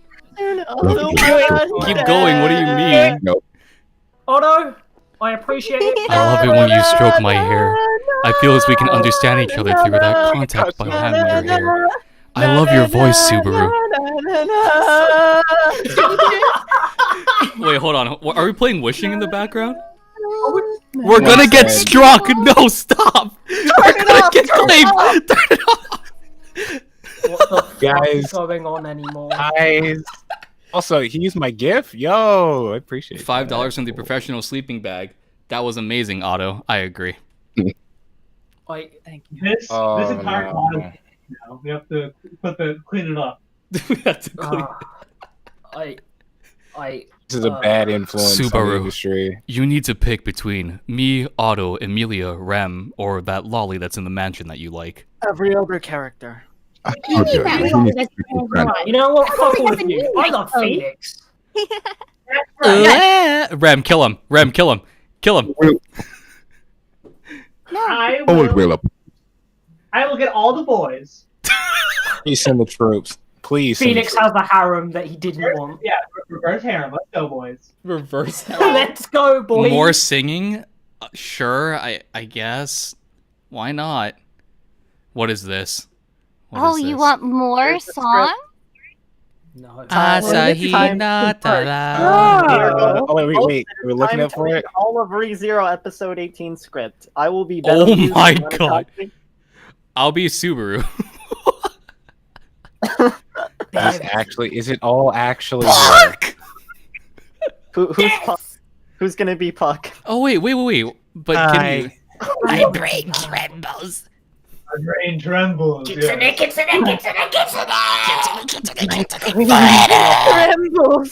Complacency. Negligence. Wait, hold on. This is what happens if Otto doesn't drink for a day, isn't it? He becomes pedal goose. Yes. My husband.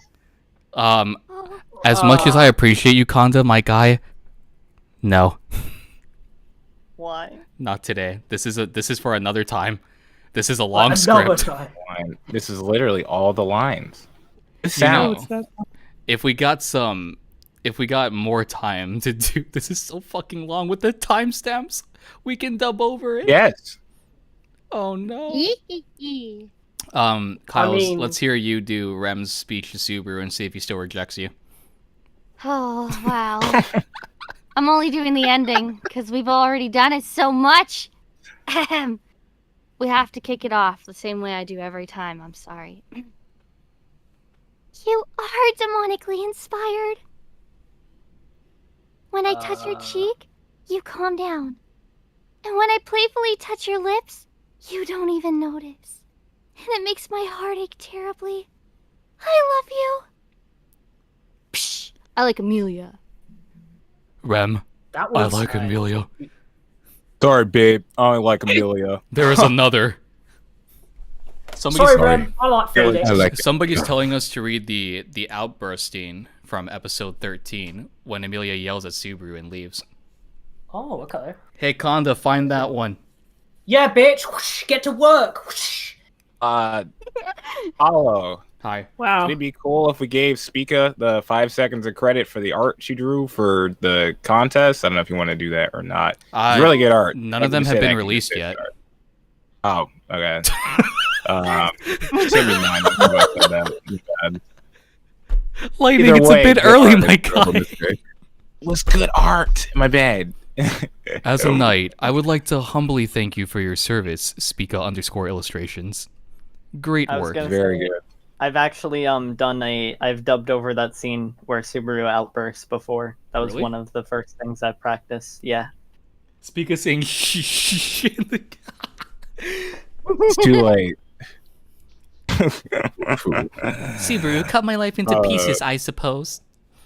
I can feel the Becca, edge what the now. fuck are you talking about? Freaking goth Biako. I'm gonna lie, one of my favorite things. Oh my god. Oh, let's... Being another Okay, hold on. character. Moth is... I would love to be a Gotham Moth is heading out, guys. Let's give a hand for Moth.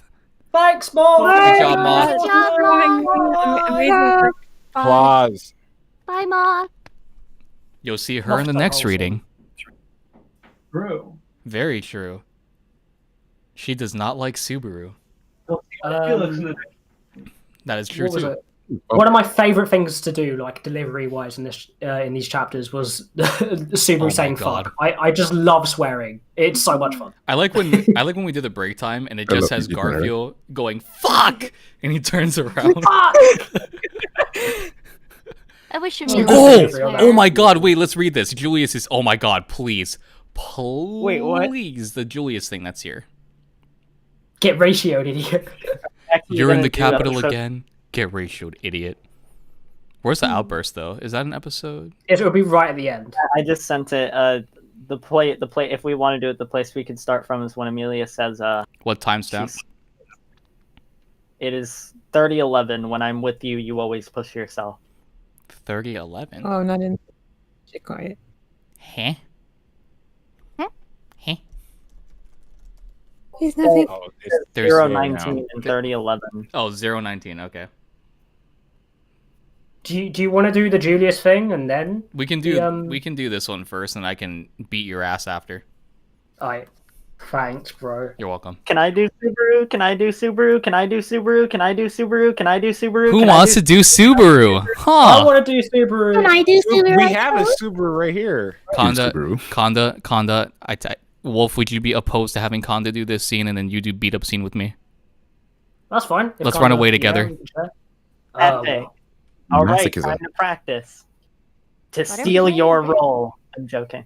I won't let that happen. What minute are we at? 1930-11. Yeah. We're just reading down. Interesting year. How far Why? down are we going? Wait, let me see where Subaru's outburst is. It's literally that whole way down is just their outburst. Okay, then we could start from Amelia. Once again, you won't tell me anything at 22:789. Okay. Huh? What are we doing? Do you see the link I sent in general to Yes, episode I'm in 13? there. 22:789. 22 minutes, 7 seconds, 89 milliseconds. Or frame. 22 frame. minutes? No, milliseconds. Got him dumb. Yeah. 22, 7 seconds, 0.89. Okay.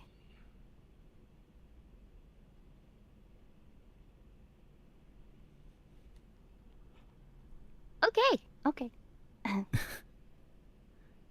Once again, you won't tell me anything. Why won't you understand? I thought if anyone could understand, it'd be you. The version of me that lives within you must be amazing. She can understand everything. Even if I don't explain it to her. She can feel all your pain, sadness, and anger as her own. I can't understand if you don't tell me, Subaru.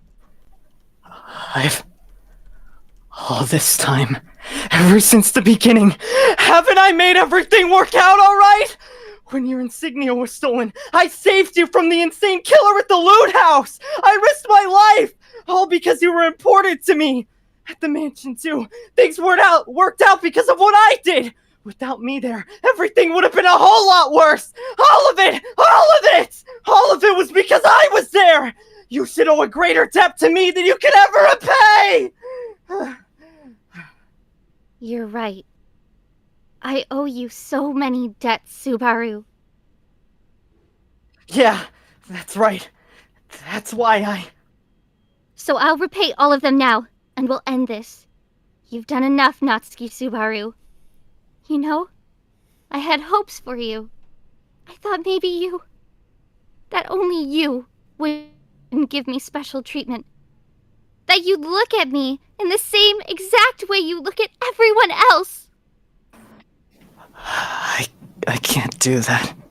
I can't look at you the same way I look at others. It's impossible. And Amelia leaves the scene. Why am I super again?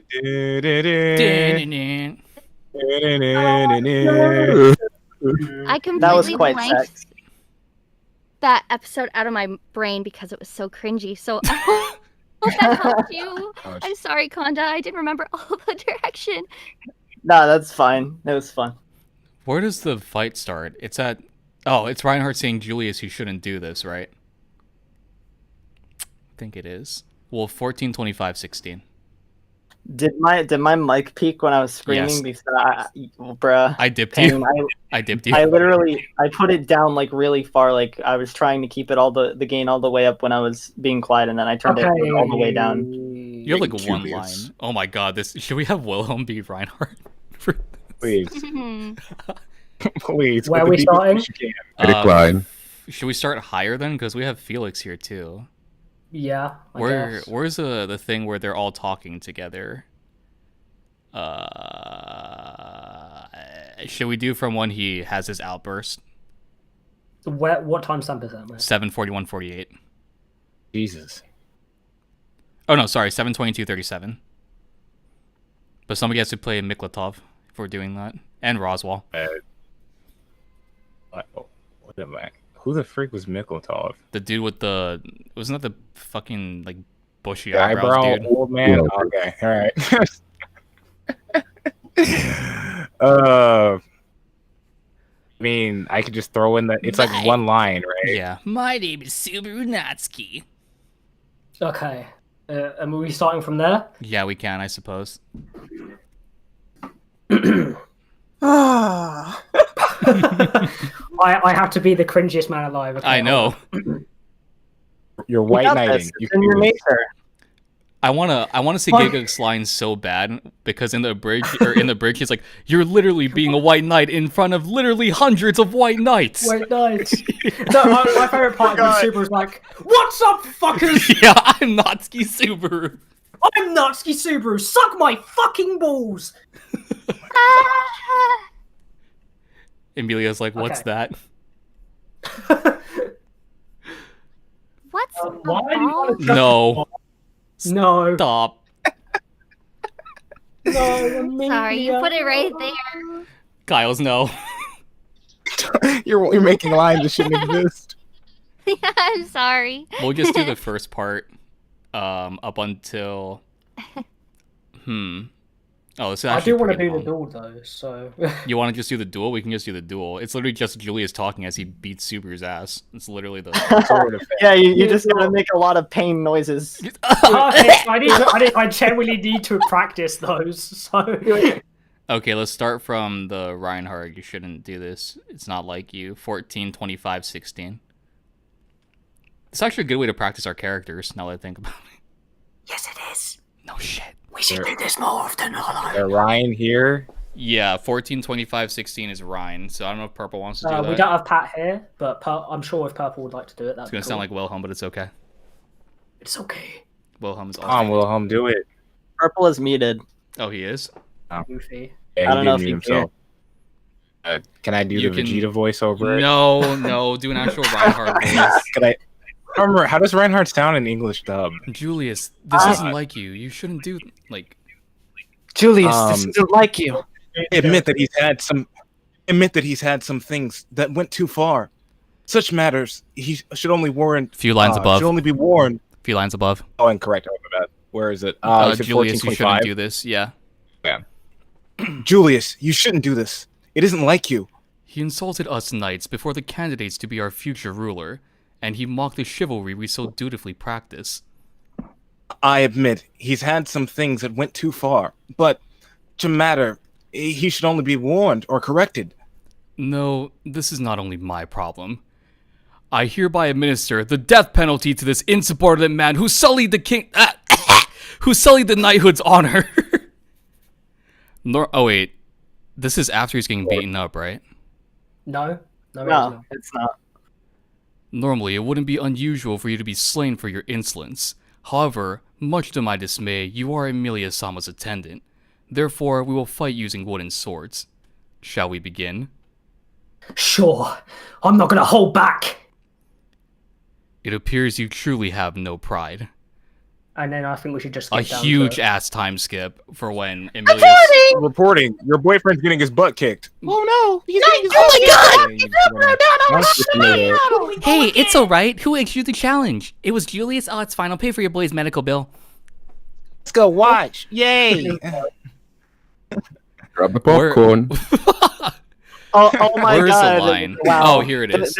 This really makes me think. Amelia says in response to like what Subaru's doing, she says, "But your knight and my friend are fighting." How far they've come, man. This part is like the part where I cringe the most when Julius is like beating up Subaru and Emilia runs in, and then he's like, "You're not worthy to stand by her side." No, the worst part is when she screams "don't" because she doesn't want him to use his magic, and that's right when he uses it. As soon as she sees it. This is my anime moment. Your skill is still goes far too down. low. Such low-level magic will only work on unintelligent beasts. You are irredeemably powerless. You are not worthy to stand at her side. And then Emilia screams Subaru. Subaru! So I didn't die? I could have killed you, bitch. I didn't die. Shut the fuck up, purple bitch! Oh, Kanda, where did you find these? Where'd you find these, dude? I What just kind of looked up. site is this? I looked up episode 18 script, and this came up. It's This it's is a so good. yeah, it's a website This that is contains a really good way for us to practice lines, funnily enough. Like, It's a website that contains a whole bunch of specific shit. Like, I'm pretty sure this is the same website where you can view every single line that they have in an episode. Like, not just the line, but like the actual like speaking line. Like, you can listen to it. They have that Really in both sub and dub, I think. I can't, dude. I need to hear Purple's version sometime about his speech with Teresia after they kill the white whale. When he's like, that'd be great. Teresia, I love you forever. I love you. I still do. I man, still I do. retired. I should. Oh, God, Osu do songs. you, are we starting from Oh. 1646 then? Oh, I wait. could dub over. What? I could dub over my favorite moment from the anime. Oh, never mind. They got that. Fuck my life. Say Al Clarista. Come on. You can say it. Al Clarista! There. There you go. Al Clarista! Aldebaran! What? Has no arm. sounds Well, good. he has a arm, but come. You think if Subaru went to Lagunica, he'd make Al like a handicap thing to put on the ground dragon so that they can park Oh my like, in God. places? Oh, see, in my Just have world, we one used to arm, design bro, it come on. better. I'll have to hand it to him. He is pretty good. Oh. Single-handedly being Priscilla's knight. Stop. It shouldn't matter though. I mean, in No, it Japan too. doesn't. You know, I just thought about this. If I was trying to say Algoa as Roswell, my voice would probably just die. Algoa! Subaru, you want me, the head of the mansion, to sleep outside in the snow? Yes, I do, you stupid fucking clown. We need to do a group watch for Memory Snow sometime, like for real. That'd be hilarious. Definitely. I'm forgetting that we're still Yes. live streaming. Is there anything else that you guys Yes. want to ask us before we head out? It's been quite a while. We had people on our Discord calls randomly talking random shit. Yeah. Yeah. As the kids say, shit talking. Yes. You know what? Let's do our quick little outro. We have 100 people still here. Tomorrow or Sunday we'll be doing the next reading. I have to put the schedule together. There are some things that popped up.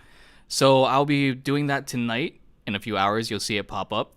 But yeah, thanks to everybody who was on the stream that left already. I think it was Super, Moth, Wooloo, Pat was here earlier too. Just a bunch of people for helping out with these last few streams. And the story's about to kick up. And you're going to meet a lot of familiar faces in the next reading. Yes. Yes. Yes, indeed. Yes, Yeah, indeed. yeah. Yeah. The tension is rising, as well as the power levels. Yeah. I feel like the longer we stay on stream, the more Say an Kanda outro. loses his mind. Yes, can we please end it already? Let's go for another hour. Push me off the edge. Another. Jesus. Kanda, I need a quote from this stream, like the one where you say you'll die. Last one. I need you to say something inspirational. My name is Kirito, the Black Swordsman. All right, guys, it's been great. Oh no. Asuna? Well, why are you here? I got lost, nope, I guess. Nope. So much nope. Nope. End it. Nope. Fucking end Keep it. going. Cringe. No, keep going one at a time. How dare you silence me? I will not be silenced! Hey, Subaru, you like to play Fortnite? I like playing Fortnite. No, I don't want to play Fortnite. Alright, you Going kill back me in now. the mine, got our pickaxe swinging from Side side to side, side to side. Copyrighted. For all of you who Ready think to that this is a professional thing, it is. While we're reading, when we're not reading, this is how we are. When we're not reading, we become monkey. They are. No. I swear, doesn't Kyle's do like Aqua, Asuna, Emilia, Ram? She's I am the every female. useless goddess, Aqua. The useless goddess Aqua. Explosion. Do you done it? Or Explosion! Oh shoot! Got another donation. Oh, we that's a did. big Yes, I'm Kazuma. Oh, 125 PHP. I'm too lazy to read. Continue the series. You bet, my guy. We're continuing. Don't worry. This is why we're doing We it. got you, fam. We got you. Suffering? We're all suffering. Don't worry, Speaker. I'm just suffering. Hope the we're still most. friends after this stream. Yeah. Speaking of which, Speak Illustrations, go and follow her on Twitter. Makes great art. Go give her support. She does make the cutest art. $5 to her for commission. Yeah. $5. I will. Least you can do is $5. Yo, Chat. I would deadass $5. commission. I would deadass commission Speaker to do like a cast photo with all of the people that are in Arc 5 at the very end, like a thanks for watching thing. I'm willing to drop the money for that. Let's do it. That's a lot. That's a lot of characters. It's a long time away, but it's worth it. I mean, Are you sure? yes, I'm positive. Net To positive. be honest, if we continued to do 4 chapters per stream, wouldn't we be done in like a June. month? We'll be done in like June-ish, depending on schedule conflicts. Because not every week we're reading 8. Some are reading 6, 5, 4, 3, 2, and even 1. Yeah, no. I was just saying, like, if we did 8, we'd be done in like less than a month. All right. I think so. I can release that because I know with the old schedule we'd be done in May, but we had to reset, so I have to see where we'd be at. But yeah, I guess we can all say bye now. So go from the top to bottom, or we can just all say bye. Thanks for coming, guys. Have a great rest of your day. All right, 5, 4, 3, 2. I know you see. Goodbye. Don't find me, Chat. Oh my god. Bye, everybody. Johnny.